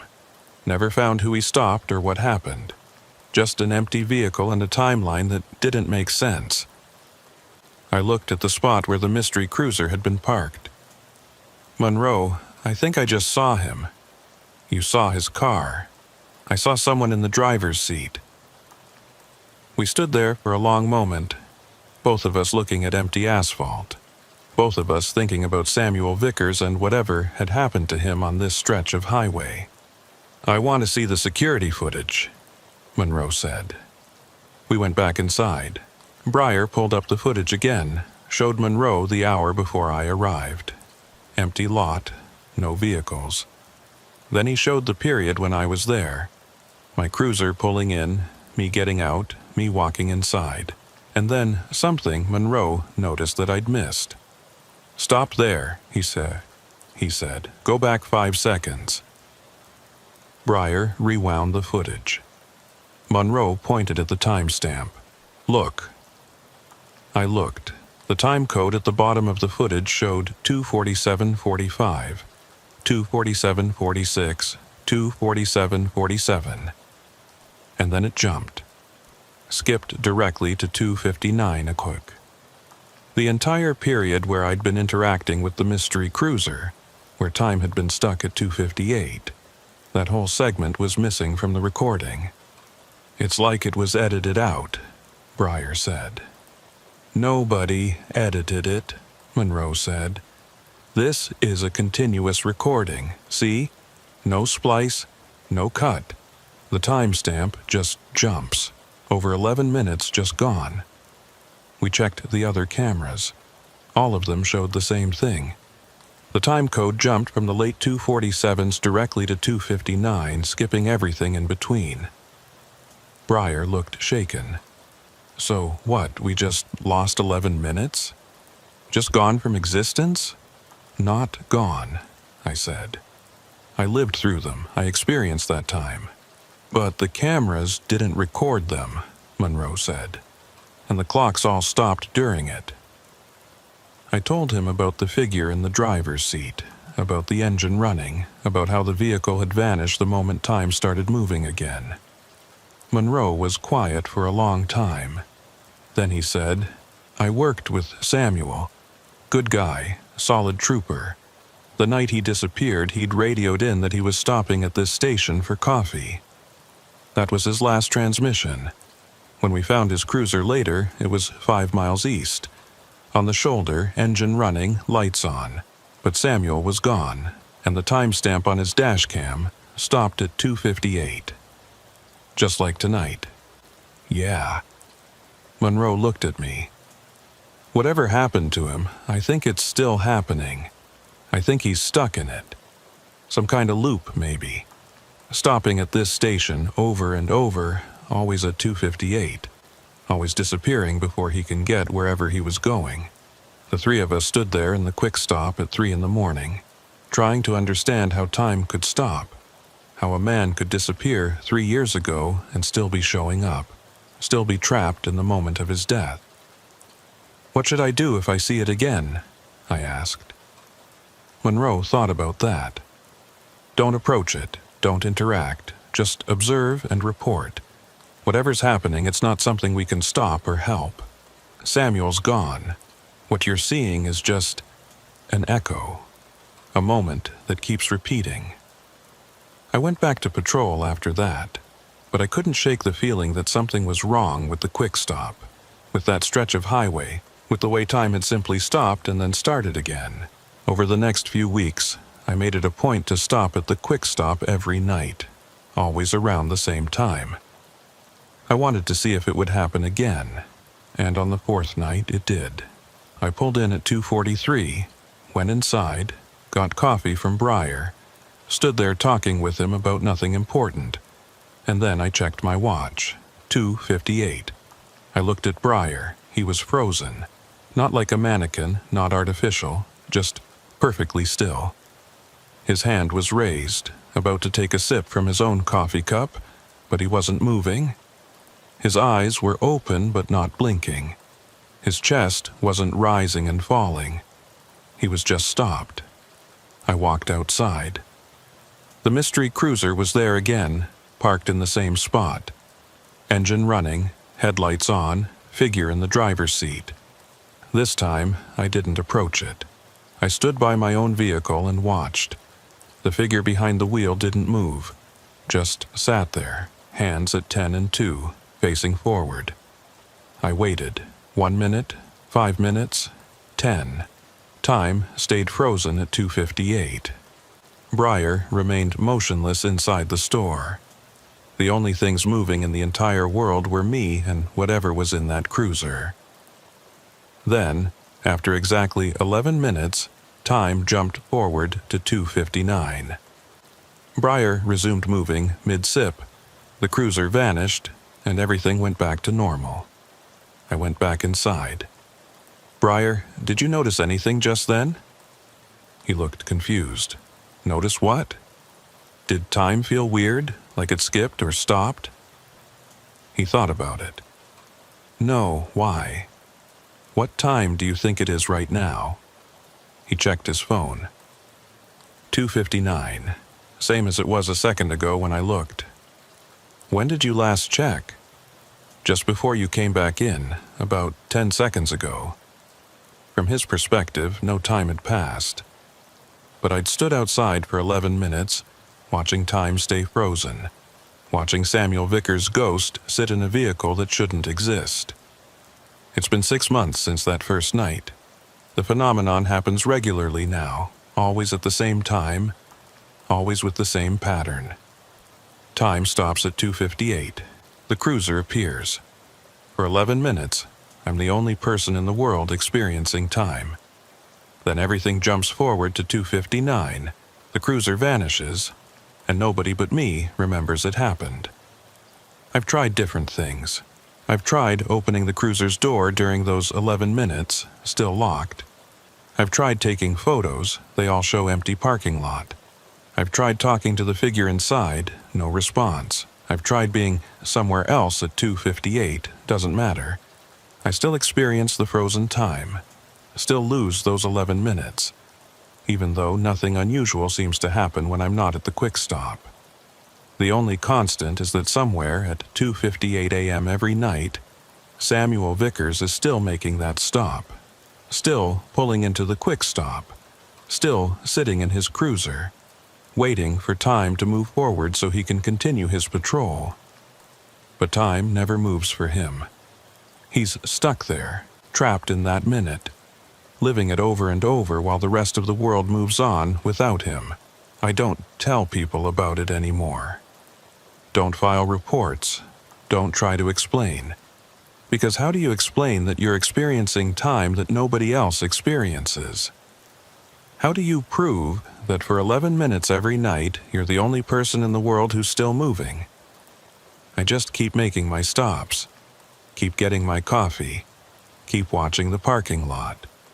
And every night at 2:58 I see him, Samuel Vickers, sitting in a cruiser that was sold 3 years ago, waiting for a shift to end that will never end. And someday, maybe tomorrow, maybe a year from now, I'm afraid I'll stop at that station and time will freeze at 2:58, and when it moves forward, I won't move with it. I'll be the one behind the wheel, the one sitting there with hands at 10 and 2, facing forward, trapped in a moment that keeps repeating while the world goes on without me. That's what happened to Samuel. He stopped at the wrong time, in the wrong way, and got stuck. And every night at 2:58, time remembers what happened to him and tries to happen again. I still stop at the quick stop. I still get coffee from Breyer. I still check my watch as the minutes tick closer to 2:58. And I wait to see if tonight's the night I don't make it past 2:59. The fog comes off Lake Amistad at night and settles on Highway 277 like it's looking for a place to stay. Not regular fog, not the kind that burns off when the sun comes up. This is thick, damp fog that hangs in layers and moves against the wind. You learn to drive slow through it, trust your headlights less than you'd like, and hope that whatever's ahead of you has their taillights on. My name's Loman Devereaux. I've been with the Texas Highway Patrol for 14 years, the last 6 of them training new officers in this sector. My current partner is Shay Larimore, fresh out of the academy, eager and nervous in equal measure. Tonight was supposed to be a routine patrol, showing her the routes, the procedures, the reality of what this job looks like when it's 3 in the morning and you're on a highway that nobody needs to be on. It was mid-November, temperature in the low 50s, humidity making everything feel colder than it was. The fog had rolled in around midnight and showed no signs of clearing. We'd been driving for about 2 hours, hadn't seen more than a handful of vehicles when Shay pointed ahead. There's someone up there, driving really slow. I saw the taillights through the fog, red and hazy but definitely there. The vehicle was moving maybe 30 miles an hour in a 55 zone. I checked my speedometer, confirmed we were closing on them. Probably just being careful in the fog, I said. But we'll check it out. As we got closer, I could make out more details. Old sedan, American-made, maybe from the 80s. Dark color, hard to tell exactly what in the fog and darkness. It was drifting slightly, not quite holding its lane, the kind of driving that suggests either impairment or extreme old age. I hit my lights. The sedan didn't respond immediately, just kept its slow, steady pace. I added the siren, a short burst. Still nothing. "They're not pulling over," Shay said. "Give them a minute. Some people panic when they see lights, take a while to process what they should do." But after another mile of following with lights and siren, the sedan still hadn't pulled over, hadn't even slowed down. Just maintained that same 30-mile-an-hour pace, taillights glowing red through the fog. "Lohman, this isn't right." She was right. I pulled alongside, got close enough to see into the driver's window. An elderly man, had to be in his 80s, white hair, weathered face, both hands on the wheel, eyes forward. He didn't look at me, didn't acknowledge our presence, just kept driving. I pulled ahead, got in front of him, and slowed down, forcing him to slow down too. Eventually, he had no choice but to stop. We pulled over onto the shoulder, both vehicles coming to rest on the fog-shrouded roadside. I called it in before getting out.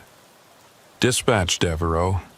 We're on 277 northbound, about 12 miles south of Del Rio, running a traffic stop on an elderly driver, failure to yield.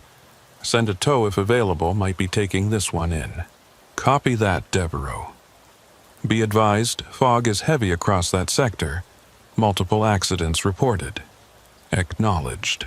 Shea and I got out, approached the sedan from both sides. I took the driver's side, she took passenger. The old man had his window down, was sitting there with the engine still running, hands still on the wheel, looking straight ahead at nothing. "Evening, sir," I said. "License and registration." He turned to look at me slowly, like it took effort. His eyes were cloudy, maybe cataracts, and his skin had that papery quality you see in the very old. "Officer, I need to see your license and registration, please." He fumbled in his jacket pocket, pulled out a worn leather wallet. His hands were shaking, whether from age or fear, I couldn't tell. He handed me a driver's license. Ephra Holt, address in Eagle Pass, 87 years old. "Mr. Holt, do you know why I stopped you?" "Was I speeding?" "No, sir, the opposite. You were driving 30 in a 55 zone, and you didn't pull over when I signaled you with lights and siren." "I didn't see any lights." I glanced back at my cruiser. The light bar was still flashing, casting red and blue pulses through the fog. "Sir, the lights are right there." He looked past me at my vehicle, then back at me. "I don't see them, officer. I just see fog." Shea leaned down to my ear. "Lohman, check out the back seat." I looked. The back seat of the sedan was filled with luggage. Old suitcases. The kind with hard shells and metal clasps. 4 or 5 of them stacked carefully. "Mr. Holt, where are you heading tonight?" "North, to see my daughter." "Where does she live?" "I'm not sure anymore. She moved. But I'll find her." I exchanged a look with Shay. This was looking like one of those situations we got sometimes. Elderly person with diminished capacity driving when they shouldn't be. Not criminal, just sad. "Mr. Holt, I'm going to need you to step out of the vehicle for me. We need to have a conversation about whether it's safe for you to continue driving." "Am I being arrested?" "No, sir, just a safety check." He nodded and started to open his door. That's when I noticed the taillight. The driver's side taillight was out. The housing was there, but no light. Just a dark lens. But I'd been following this vehicle for miles. I'd seen both taillights glowing clearly through the fog. I walked to the back of the sedan, looked at the passenger side taillight. It was on, glowing red. Looked at the driver's side, dark, no bulb. "Shay, come here." She came around. "What?" "Look at this taillight. Is it on or off?" She looked. "Off? The bulb's out. But we followed him for 3 miles. You saw both taillights, right? Yeah, definitely. 2 red lights the whole way. We stood there looking at a taillight that was clearly off now, but had definitely been on minutes ago. I reached out, touched the lens. Cold. No heat from a bulb that had recently been on. "Mr. Holt," I called out. "When did your taillight burn out?" He'd gotten out of the car, was standing by the driver's door, looking confused. "Tail-a-light? Your driver's side tail light, it's not working." "Oh, that's been out for a while." "How long is a while?" "Few weeks, maybe. I keep forgetting to get it fixed." I looked at Shay. "But we saw it." "I know we did." I walked back to Mr. Holt. "Sir, I need you to be straight with me. Has anyone else been in this car with you tonight?" "No, officer, just me." "And you've been driving straight from Eagle Pass to Del Rio?" "I suppose so, yes." "You suppose so?" He looked confused, like he was trying to remember. "I left home. I've been driving, that's all I know." I called dispatch again, asked them to run Ephra Holt's information, check for any warrants or flags. While I waited, I did a walk-around of the sedan. The vehicle was old, but well-maintained, slight dent in the rear bumper, some rust around the wheel wells, but nothing unusual. The interior was clean except for all those suitcases. "Mr. Holt, can you open your trunk for me?" "Why?" "Just routine. Need to make sure you're not carrying anything illegal." He popped the trunk. Inside was more luggage. Old suitcases, a cardboard box taped shut, a spare tire that looked like it had never been used. I checked the box, found photo albums and old documents. I checked one of the suitcases. Clothes. Old man's clothes, neatly folded. "You packed a lot for a visit." "Well, I might stay a while. Don't know how long." Dispatch came back. "Devereaux, showing no warrants on Ephra Holt, but I'm seeing something odd." "What's that?" "Address in Eagle Pass is flagged. Shows a welfare check was requested last week. Officers found the residence empty. No sign of current occupancy." I looked at Mr. Holt standing by his car in the fog. "Define empty." "Utilities shut off. Mail piling up. No furniture." Neighbors said they hadn't seen the resident in months. "Mr. Holt," I said carefully, "when did you leave Eagle Pass?" "This morning." "What day is it today?" He thought about it. "Thursday?" "It's Sunday, Mr. Holt, November 17th. He looked troubled by this. "No, it's Thursday. I left Thursday morning." "Mr. Holt, where have you been for the last 3 days?" "I've been driving, looking for my daughter." "Mr. Holt," I said carefully, "why don't you tell me more about your daughter? What's she like?" He smiled for the first time since we'd stopped him, a genuine expression that transformed his weathered face. "Margaret's wonderful, smart as a whip. She takes after her mother, always moving, always busy, can't stay still." "And she asked you to come see her?" "She needs me. I'm her father. When your child needs you, you go. Doesn't matter how far." I looked at the suitcases stacked in his back seat. "Mr. Holt, did you pack all of these tonight?" "Yes. Well, no. Some of them were already packed. I keep them ready, in case she calls and I need to leave quickly." "How long have you had suitcases packed and ready?" He thought about this, his brow furrowing. "A while now. Year or 2 maybe. She moves a lot. Never know when she'll need me to come help her settle into a new place." Shea had circled around to the trunk, was looking at the additional luggage there. "Mr. Holt, there must be 6 or 7 suitcases here. That's a lot for a visit." "Well, I might stay. Help her get established. She's had a hard time lately." "What kind of hard time?" I asked. He struggled with this answer, his eyes going distant. I can't remember exactly, but I know she needs me. A father knows. I walked to the trunk, stood next to Shay. In a low voice, I said, "This doesn't add up. He's got enough luggage here for a permanent move, but he says he's just visiting. And that stuff about keeping suitcases packed for a year or two, it gets weirder," Shaya whispered. "Look at the trunk liner." I looked. The carpet in the trunk was worn in a very specific pattern. The outline of suitcases permanently impressed into the fabric. Not from one trip, but from years of the same suitcases sitting in the same positions. The wear marks matched the current luggage perfectly, like they'd been living in this trunk for decades. "Mr. Holt," I called out, "how often do you make trips like this? Driving to see Margaret?" "Oh, every few weeks usually. Sometimes more often if she needs me." Every few weeks. I walked back to where he stood leaning against his car. "And how long have you been doing this?" "Since she moved away from home. Had to, you know. Young people need their independence.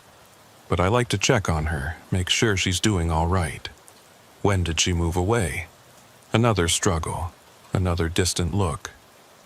"Long time ago. Feels like yesterday, but it's been a while." I pulled out my notepad. "Mr. Holt, I need you to give me Margaret's current address, the place you're trying to reach tonight." He opened his mouth to answer, then closed it. Opened it again. She's in Del Rio, I think. Or maybe it was Uvalde. She might have said Uvalde." "Which one, sir?" I'm not sure. But I'll know it when I get there. I always find her." "Always? You've made this trip before?" "Many times." "And you always find her?" His expression changed, became uncertain. "Well, no. Sometimes she's already moved by the time I arrive. But that's all right. I just keep driving. She'll call and tell me where she's gone." I felt a chill that had nothing to do with the temperature. "Mr. Holt, when was the last time you actually saw Margaret? Face to face?" He thought hard about this, really struggled with it.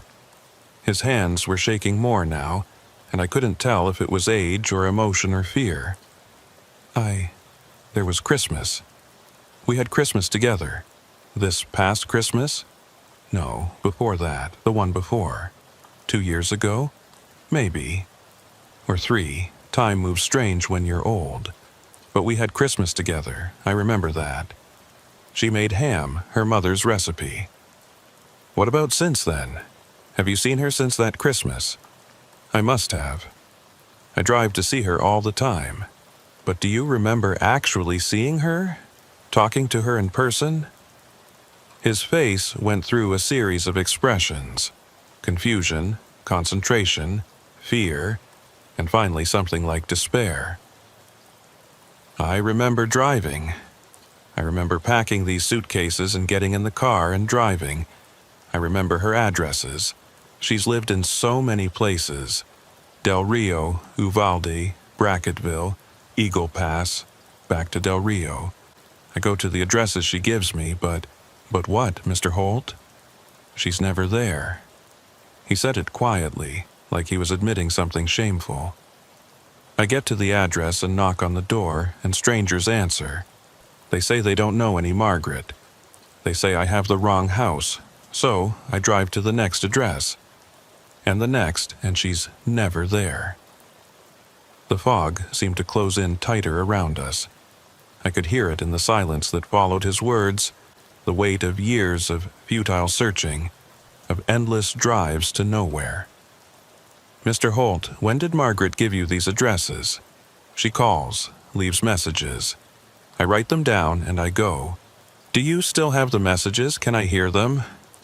"I don't. I think I erased them to make room for new ones." "And your phone? The one you said you left at home?" He patted his pockets again, that same confused gesture. I must have forgotten it. I forget things lately, more and more. Shaya had been watching this whole exchange with growing concern. Now she stepped forward. "Mr. Holt, I want you to think carefully about this. When was the last time you spoke to Margaret on the phone? Actually heard her voice? He opened his mouth immediately to answer, then stopped. The answer should have been easy, should have been right there. But it wasn't. I could see him searching for it, reaching for a memory that should exist but didn't. I talk to her all the time, he said finally, but there was no conviction in it. When? Shay pressed gently. Give me a specific time, a specific conversation. She calls when she moves, tells me her new address. And when did she last move? Recently. How recently? I don't know. Recently. I pulled Shay aside for a moment, spoke quietly. We need to contact his family. Someone needs to tell us what's really going on here. You think the daughter's dead? I think something's very wrong. A man doesn't drive around for years looking for someone unless he can't accept that they're gone. So, what do? We get him to the hospital, get him evaluated, and we make some calls. Find out who Margaret Holt really is and what happened to her. But before we could move forward with that plan, Mr. Holt spoke again. Officers, I know you think I'm confused.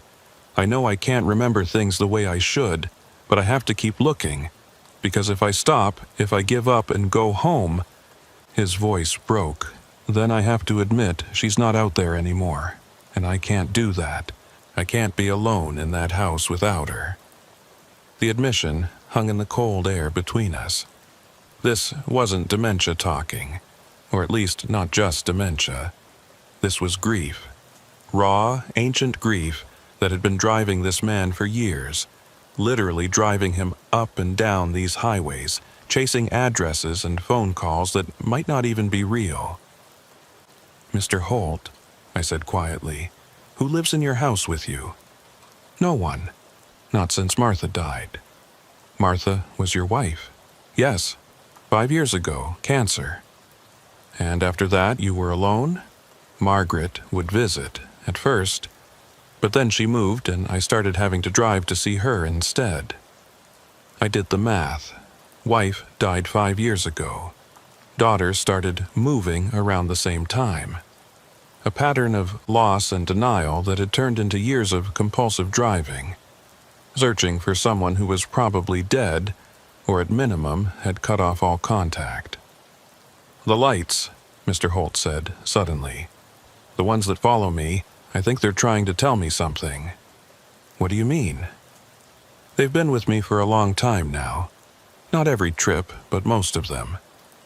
I'll be driving and I'll see them in my mirror. Red lights, always the same distance back. I used to think it was police or someone trying to pass. But they never get closer. Never pass. Just follow. How long has this been happening? Year, maybe. Could be longer. Ever since I started having trouble finding Margaret's addresses. Ever since the houses stopped being where she said they were. Have you told anyone about these lights? Who would I tell? Who would believe me? He had a point, but I was starting to believe him, even though I knew I shouldn't. Because Shay and I had both seen that red glow in the fog. We'd both witnessed something that shouldn't have been there. Mr. Holt, I want you to think about this carefully. These lights that follow you, do they ever do anything besides follow? Do they ever try to make you stop, or turn, or go a specific direction? He considered this. They guide me. Guide you where? Away from the wrong addresses, toward the right ones. When I get to a house and Margaret's not there, when I'm standing on someone's porch and they're telling me I have the wrong place, I get back in my car and the lights are there. And if I follow them, they lead me to the next address, the next place to look. And do you ever find her at these next places? Not yet, but I will. The lights know where she is. They're helping me find her. I felt ice in my stomach. Mr. Holt, what do you think these lights are? He looked at me with those cloudy eyes, and for just a moment, I saw perfect clarity there. Perfect, terrible understanding. I think they're people like me, people who are looking for someone. People who keep driving because if they stop, they have to face the truth, and the truth is too hard to face alone. Shay pulled me aside again. Loman, we need to get him help. This isn't just dementia, I don't know what this is, but it's not safe. She was right. Okay, call for a transport. We'll take him to the hospital in Del Rio, get him checked out. But before she could make the call, Mr. Holt spoke up. Officer, there's something I need to tell you. What's that, sir? I think someone's been following me. I felt a prickle on my neck. Following you how? In another car. They've been behind me for the last 100 miles. Every time I look in my mirror, they're there. Same distance, never getting closer, never falling back. Just following. I looked at the highway behind us. Empty. Just fog and darkness. Mr. Holt, there's no one behind you. It's just us. No, they're there. They've been there the whole time, ever since I left home. What kind of car? Can't tell. Too dark. But I can see their lights, always there in my mirror. Red lights. Shea and I exchanged another look. Red lights. Tail lights. But the only vehicle behind Mr. Holt had been us, and we have red and blue lights, not red tail lights. Mr. Holt, you're confused. You've been looking at your own tail light reflection in the mirror. No, it's a different car. I know my own reflection. I tried to think of a logical explanation. The fog could cause strange reflections. Or maybe he'd been looking at us and his mind had created a story about being followed. Or maybe his mental state was worse than it appeared, and he was hallucinating. While I was thinking, I noticed something. The fog was getting thicker. Visibility was dropping to maybe 20 feet. And in the thickening fog, I thought I saw something. A glow. Red. Faint. Somewhere behind my cruiser. Shay, you see that? She looked. See what? That red glow behind our car. She stared into the fog. After a moment, she said, Yeah, maybe. It's hard to tell. We walked back toward my cruiser. The glow was definitely there, faint but present, red, like taillights. Like someone was parked behind us with their lights on. But when we got to my cruiser and looked past it, there was nothing. Just highway and fog. No vehicle, no lights, no explanation for what we'd seen. Probably just reflection from our own lights, Shay said. But she didn't sound convinced. We went back to Mr. Holt. He was sitting in his car now, looking tired. Did you see them? He asked. Mr. Holt, there's no one there. They're always there, even when you can't see them. They've been following me since I left home. Since I packed all my things and drove away. They won't let me get where I'm going. Where are you trying to go? To see my daughter, I told you. What's your daughter's name? He struggled with this. I can't remember right now, but I'll know her when I see her. The transport arrived 20 minutes later. 2 EMTs took Mr. Holt to get evaluated, said they'd take good care of him. We were authorized to impound the sedan, have it towed to a lot where his family could claim it once they were contacted. While we waited for the tow truck, Shay and I sat in my cruiser, filling out the paperwork. The fog was still thick, still hanging heavy over the highway. That was weird, Shay said. Which part? All of it. The taillight that was on but wasn't. Him not knowing what day it was. That thing about being followed. He's old, probably has dementia. Sad, but not unusual. Yeah, but, she paused. Did you see those suitcases? They were old, really old, like they hadn't been used in decades.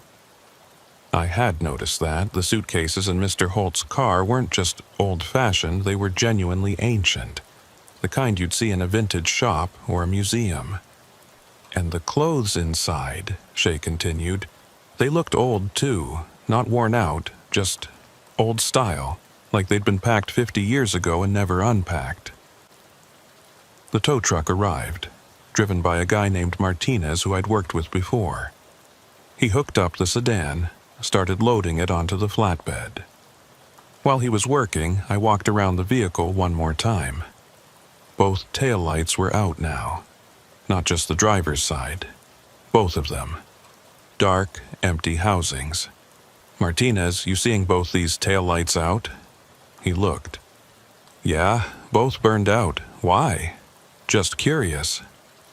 We followed the tow truck back to the impound lot, made sure the sedan was properly secured, then continued our patrol. It was almost 4 a.m. The fog was finally starting to thin. Around 5, we were driving north on 277 when Shay suddenly grabbed my arm. Loman, slow down. I slowed. What? There. You see it? I looked ahead. Through the thinning fog, I could make out a faint red glow, like taillights way ahead of us. Someone's out there, I said. Probably an early morning commuter. But as we got closer, the glow didn't resolve into a vehicle. It just stayed as a glow, red and diffuse, hanging in the fog about 50 yards ahead. I slowed to a crawl, spotlight out, trying to see what we were looking at. The glow maintained its distance, always 50 yards ahead, never getting closer no matter how fast we drove, never falling back when we slowed. This is like what Mr. Holt described, Shay said quietly. Lights following him, always the same distance. We followed the glow for about 3 miles. Then, as we approached an overpass, the glow intensified, got brighter, more focused. And for just a moment I could see it clearly. A sedan, old, dark-colored, American-made, driving north, taillights glowing red. The same vehicle we'd just impounded.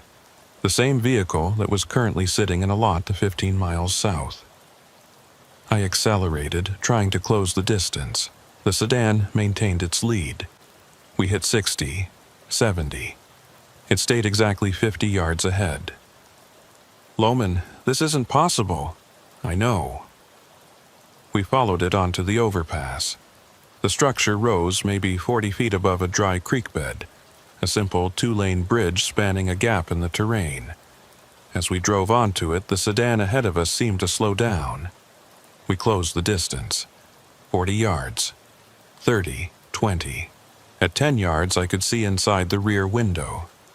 Silhouettes, multiple figures in the back seat sitting perfectly still. But Mr. Holt had been alone. The only things in his back seat had been suitcases.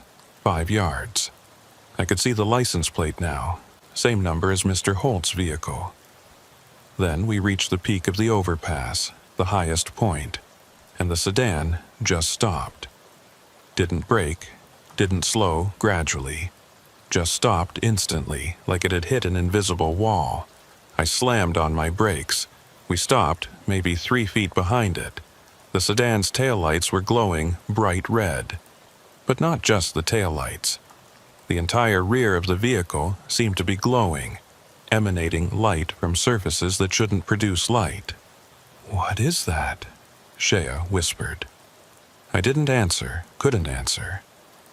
We sat there in my cruiser parked on an overpass in the pre-dawn darkness, staring at a vehicle that shouldn't exist. The driver's door opened. A figure stepped out. Tall, dark, no features I could distinguish. It stood beside the sedan for a moment, then turned to look at us. I felt ice slide down my spine. Something about the way it stood, the way it moved, wasn't right. Then it raised one arm, pointed at us, or past us, behind us. I looked in my rearview mirror. There was another sedan behind us. Old, dark, sitting maybe 10 feet from my rear bumper. Taillights glowing. Driver's door open. Another figure standing beside it, pointing at us. Loman, Shay's voice was tight. There are more. I looked left, looked right. On both sides of the overpass, parked on the narrow shoulders, were more sedans. 5, 6, maybe 10 of them. All identical, all dark, all with glowing taillights and open driver's doors and figures standing beside them, pointing. All of them pointing at us. Drive, Shay said. Just drive. I put the cruiser in gear, started to pull forward. The sedan ahead of us didn't move. I steered around it, got back into the lane, accelerated. As we passed it, I looked into the driver's window. Effer Holt was sitting behind the wheel, hands at 10 and 2, looking straight ahead. But his skin was translucent, like fog had gotten inside him and was replacing his substance with vapor. I could see through him to the passenger seat beyond, could see the outline of his skull beneath the skin that was no longer quite solid. And in the back seat where I'd seen those silhouettes were more figures, 3 of them sitting perfectly upright, hands folded in their laps. They had the same translucent quality, the same fog-filled presence. I couldn't make out faces, couldn't see details, just shapes that suggested people who were no longer entirely there. Shay was staring too. Loman, are those— Don't look, I said, accelerating harder. Just don't look. But she'd already seen. We both had. And as we passed each of the vehicles parked on the shoulders of the overpass, we couldn't help but look into them. Each one had a driver. Each driver had that same translucent quality, that same fog-filled emptiness. And in the back seats of every vehicle were passengers.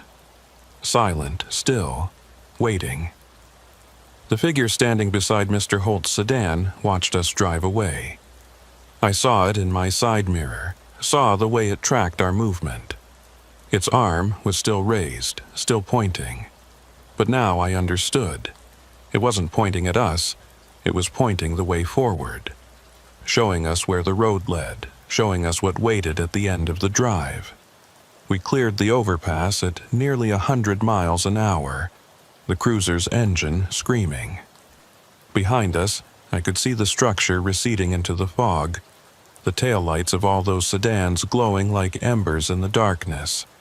And then the fog swallowed it completely, and they were gone. They're gone, Shay said, looking back. The bridge is empty. I checked my mirror. She was right. The overpass showed nothing but empty pavement. Like it had all been an illusion, like we'd imagined the whole thing. But I knew we hadn't. My hands were shaking on the wheel. My heart was hammering against my ribs. And when I looked at Shay, I could see the same shock in her eyes, the same understanding that we'd just witnessed something that shouldn't be possible. What were they? She asked quietly. I didn't answer, didn't know how to answer. What do you call people who keep driving after they should have stopped? What do you call the ones who never made it home? We drove in silence for 10 minutes. Then Shay said something that surprised me. We need to go back to the impound lot. Why? Because I need to know if that car is still there. I need to know if what we just saw was real, or if we're both losing our minds. You think we're hallucinating? I think we just saw a dozen cars full of dead people on an overpass, and that doesn't happen in the real world. So either we're hallucinating, or the real world is a lot stranger than we thought. She had a point, and I needed to know too. Needed confirmation that we hadn't just driven off the edge of sanity. We diverted, drove back to the lot. The attendant let us in. We walked to where Martinez had parked Mr. Holt's sedan. It was there. Same vehicle, same luggage in the back seat, same burned-out taillights. But something had changed. The suitcases were open. The clothes that had been neatly folded before were now scattered, like someone had been searching through them in a hurry. And the car's interior had a different quality now. The seats looked more worn. The dashboard had more cracks. The entire vehicle seemed to have aged and had to have aged years in the hours since it had been impounded. "Did anyone else come look at this?" I asked the attendant. He shook his head. "Been quiet all night. Just me here, and I've been in the office doing paperwork. Nobody's touched it." But someone had, or something had. The evidence was right there in front of us. Shay walked around the car slowly, examining it from every angle. "Loman, look at this." I came around to where she was standing, looking at the driver's side door. There was a handprint on it. Large, too large to be human, pressed into the dust that coated the door panel. The fingers were elongated, the palm too wide. It looked like someone had reached out to open the door, but their hand wasn't quite the right shape. "That wasn't there before," I said. "I know." We stood there staring at the handprint, at the impossibility of it.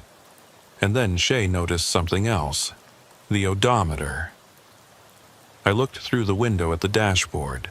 The odometer still showed 487,392 miles, but as I watched, the numbers clicked over.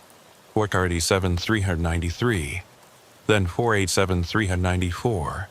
The miles were accumulating while the car sat motionless in an impound lot with the engine off. "It's still driving," Shay whispered.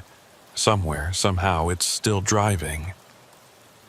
I opened the door. It wasn't locked anymore, and looked at the instrument panel more closely. The gas gauge showed empty. The engine temperature was cold. There was no logical reason for the odometer to be changing. But it was. Every few seconds, another mile would add itself to the total. On the driver's seat was the photograph I'd found before. Young Margaret, 1962. But when I picked it up, I noticed something I'd missed earlier. There was writing on the back. More than just the name and date. Faded ink, barely legible, but I could make it out in the overhead light. "Dad, I'm sorry I can't stay. I'm sorry you won't understand. But I'll be waiting for you when it's time. Love, always M." The words hit me like a punch to the gut. This wasn't a message from a daughter to her father about moving to a new town. This was a goodbye. A final goodbye from someone who knew she was leaving and wasn't coming back. "Shay, look at this." She read the message, her expression darkening. "When did she write this?" "I don't know, but I don't think Margaret Holt has been alive for a long time. And I think Ephra knows it. Somewhere deep down, he knows, but he can't accept it. So he keeps driving, keeps searching, following those lights that promise they'll lead him to her. The lights that are other people like him. Yeah, other people who lost someone, other people who can't let go. Other people who keep driving long after they should have stopped, until the driving is all that's left of them." We stood there in the cold impound lot, looking at a car that was somehow still traveling even though it sat motionless before us. Looking at proof that grief could do impossible things, could bend reality, could keep someone moving long after they'd crossed the line between living and something else. "What do we put in the report?" Shea asked finally. "The truth," I said. "Elderly driver, confused, transported for evaluation, vehicle impounded, standard procedure. That's not the truth. It's the only truth anyone will believe." She nodded slowly. We both knew we couldn't write up what we'd really seen, couldn't document the impossible, couldn't admit that we'd followed a ghost car full of ghosts to an overpass where dozens of them had been waiting, pointing the way forward. We couldn't say any of that and keep our jobs, keep our sanity, keep any credibility at all. So we'd write the safe version. The version that made sense. The version that fit into boxes on forms and matched protocols and didn't question the fundamental nature of reality. We'd lie, and the truth would stay between us, unspoken, festering in the back of our minds where all impossible things go to wait. It was there. Same vehicle, same luggage in the back seat, same burned-out taillights. But when I looked inside, I noticed something different. The suitcases were open. The clothes that had been neatly folded before were now scattered, like someone had been searching through them in a hurry. And on the driver's seat was a photograph. Old, yellowed with age. It showed a young woman standing in front of a house smiling at the camera. On the back, in faded handwriting, Margaret, 1962. His daughter, Shea said. I turned the photo over, looked at the young woman's face. She was probably in her 20s in the photo, which meant she'd be in her 80s now, same age as her father. The attendant came over. Everything okay? This vehicle, I said. Has anyone else looked at it tonight, opened it up? Nope. Been locked since it got here. Why? The suitcases are open, they were closed before. He looked in the window. That's weird. But maybe they weren't latched properly, popped open when we loaded it. Maybe. Or maybe something else had opened them, looking for something, searching through decades of packed belongings for a memory it couldn't quite grasp. We left the lot, finished our shift in silence. When we got back to the station, I wrote up the incident report. Made no mention of what we'd seen on the overpass. Just documented the traffic stop, the elderly driver, the impound. Standard procedure. But I kept the photograph. Kept it in my glove box, next to my citation book and registration. 3 days later, I got a call from the hospital. Ephra Holt had died. Peaceful in his sleep. The doctor said it looked like his body had just decided it was done, like he'd been holding on for something and finally let go. I attended the funeral. A small service, only a handful of people. Learned that his daughter Margaret had died 2 years ago. Cancer. Ephra had taken it hard. Started showing signs of dementia soon after. The family said he'd become obsessed with finding her, kept talking about needing to see her to make sure she was okay. They never found her house, the one he'd been trying to reach. Because she'd lived in Dallas, nowhere near Highway 277, nowhere near any route he'd been driving. But I think I know where he was trying to go. I think he'd been following those lights, the ones that followed him, the ones that were always there in his mirror. I think they were guiding him somewhere, and I think that night on the overpass he finally figured out where. He'd been trying to reach his daughter, and she'd been coming to meet him. At the funeral, one of Margaret's cousins pulled me aside. She was an older woman, maybe in her 60s, with kind eyes and a sad smile. "Officer, I wanted to thank you for being there with Uncle Ephra that night. My family said he was confused, that he didn't know where he was or what day it was. He was looking for Margaret," I said. She nodded. "He never stopped looking. After she passed, he would call us sometimes. Middle of the night, usually. He'd say he was on his way to see her, that she'd called him, that she needed help moving into a new house. We'd try to remind him that Margaret was gone, but he wouldn't hear it. Or couldn't hear it. The grief was too big." Did he always drive the same routes? Far as we know, yes. Highway 277 mostly, and the farm roads around it. He'd driven that route with Margaret years ago, when she was young. Took her on a camping trip to Del Rio. I think in his mind he was trying to recreate that trip. Trying to go back to a time when she was still alive and they could be together. And the other trips? You said he'd been doing this for years. She looked uncomfortable. The family didn't like to talk about it. We thought he was just getting confused, that the dementia was making him relive the past. But officer, he wore that car out. He put hundreds of thousands of miles on it, driving the same stretch of highway over and over. Sometimes we'd get calls from police departments in other towns, saying they'd found him parked somewhere, confused, not sure how he got there.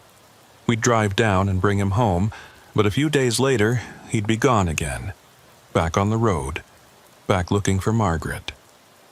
Did he ever mention the lights, the ones that followed him? Her expression changed. became guarded. He mentioned them toward the end. The last few times we brought him home, he said there were others like him on the road, others who were looking for people. He said they understood each other, that they helped each other keep going. Did you believe him? She was quiet for a long moment. Then she said, "My husband died 6 years ago, heart attack. For months after, I would get in the car and just drive. Didn't matter where, I just needed to be moving. Needed to feel like I was going somewhere, even if I wasn't. And sometimes, late at night, I'd see them. Cars on empty roads, driving the same direction as me, keeping pace but never getting closer. And I'd feel less alone, like there were others out there who understood what it meant to keep moving, because stopping meant accepting something you weren't ready to accept." She looked at me with eyes that had seen the same thing I'd seen. "So, yes, officer, I believed him. I believed there are lights out there for people like us, for people like Uncle Ephra, and maybe that's not such a bad thing. Maybe that's mercy, in a way. A path forward when you can't find one yourself." I didn't know what to say to that. Didn't know how to tell her that I'd seen those lights too, that they were real, that they were more than just a psychological manifestation of grief. The service ended. People filed past the casket, paying their respects to a man who'd spent his final years chasing something he'd never catch. Or maybe he had caught it. Maybe that night on the overpass, when he'd sat in his translucent form behind the wheel of a car that existed in multiple places at once, maybe he'd finally found what he was looking for. Maybe he'd found Margaret. After the funeral, I went back to work, resumed my patrols, trained Shay on the protocols and procedures. We didn't talk about what we'd seen that night. There was an unspoken agreement between us that some things were better left unexamined. Some experiences were better filed away in the back of your mind, where they couldn't interfere with the day-to-day business of living. But I couldn't stop thinking about it. Couldn't stop wondering about those other drivers, the ones with translucent skin and fog-filled interiors. Who were they? How long had they been driving?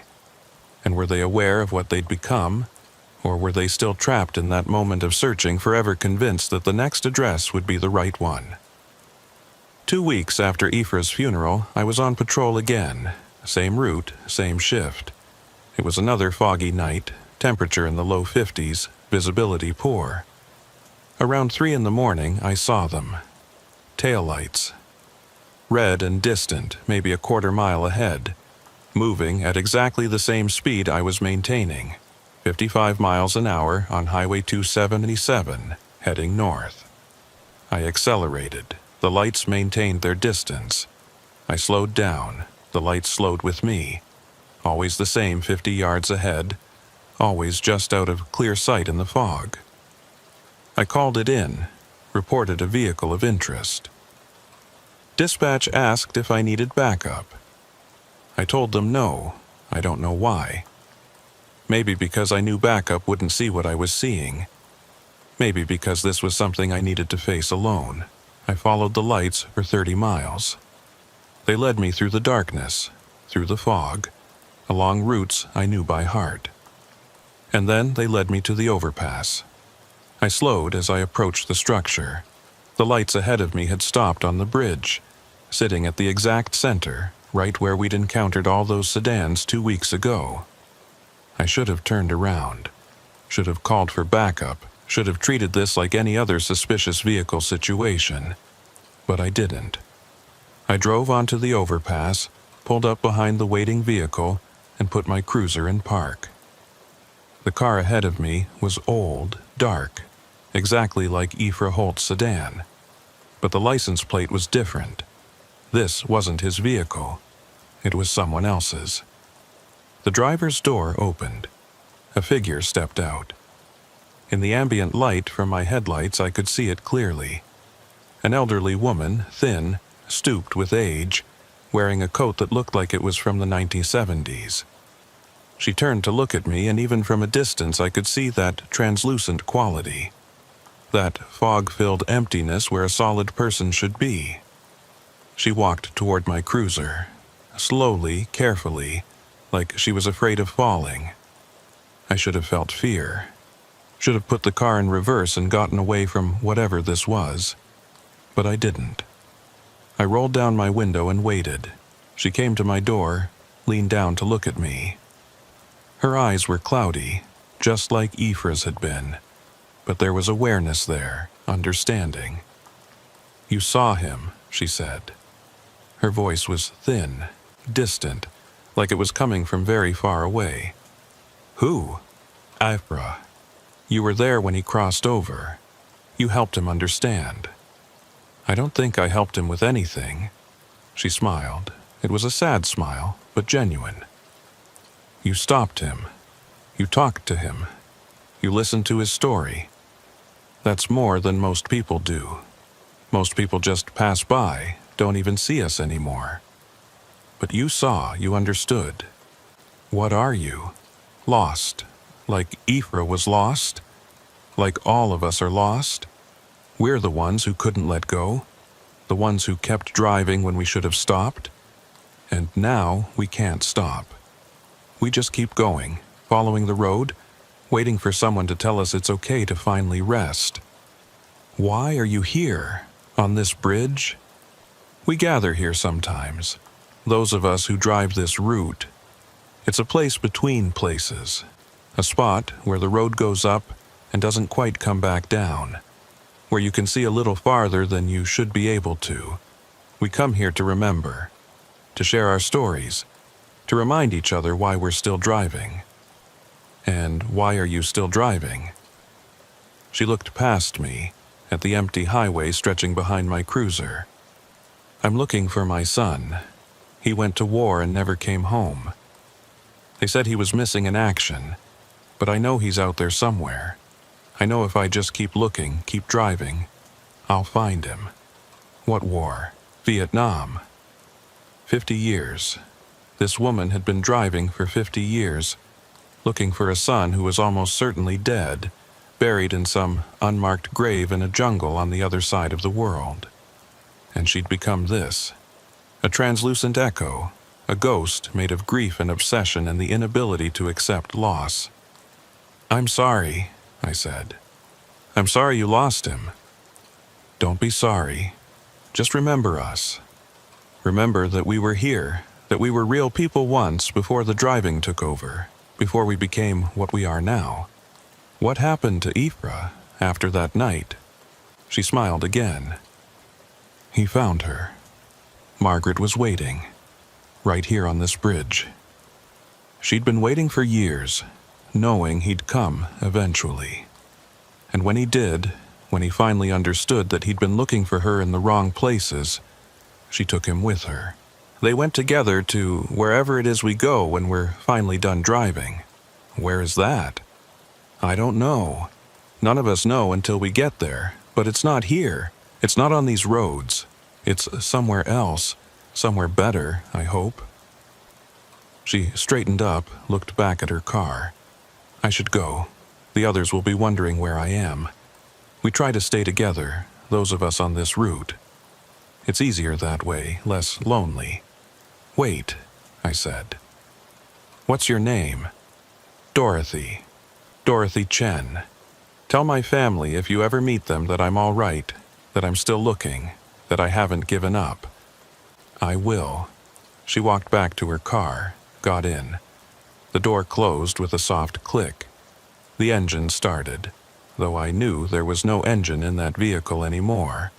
Just memory of an engine, echo of movement, ghost of purpose. Her taillights glowed bright red in the fog. And then she was gone. Not driving away, just gone. The bridge was empty again. Just me and my cruiser and the fog pressing in from all sides. I sat there for a long time, trying to process what I'd just experienced, trying to reconcile the impossible with the evidence of my own senses. Finally, I put the cruiser in gear and drove off the overpass, back onto solid highway, back into the world of the living. But part of me stayed on that bridge. Part of me is still there, standing between the world I know and the world I glimpsed that night.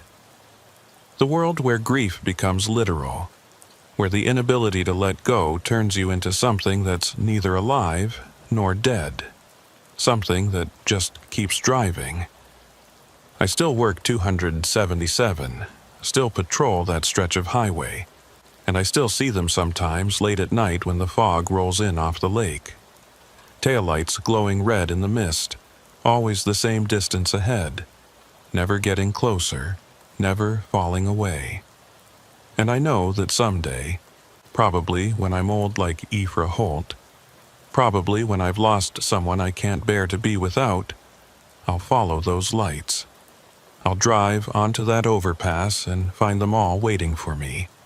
The ones who got lost, the ones who couldn't find their way home, the ones who keep driving, keep following the lights, keep hoping that around the next turn, past the next bridge, they'll finally reach whoever they've been looking for.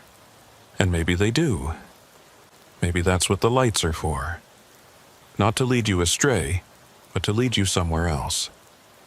Somewhere beyond the fog and the highway and the empty miles. Somewhere you can finally stop driving and rest. I keep Ephra's photograph in my glove box. Look at Margaret's young face sometimes. Think about her father spending his last days driving in circles, trying to find her. Not knowing she'd been dead for 2 years. Not understanding that she was waiting for him in a place no map could show. And I wonder if when I'm old and tired and ready to stop, if those red lights will come for me too. If I'll pack my things and start driving, following something I can't quite see but know is there, leading me to wherever it is we all end up.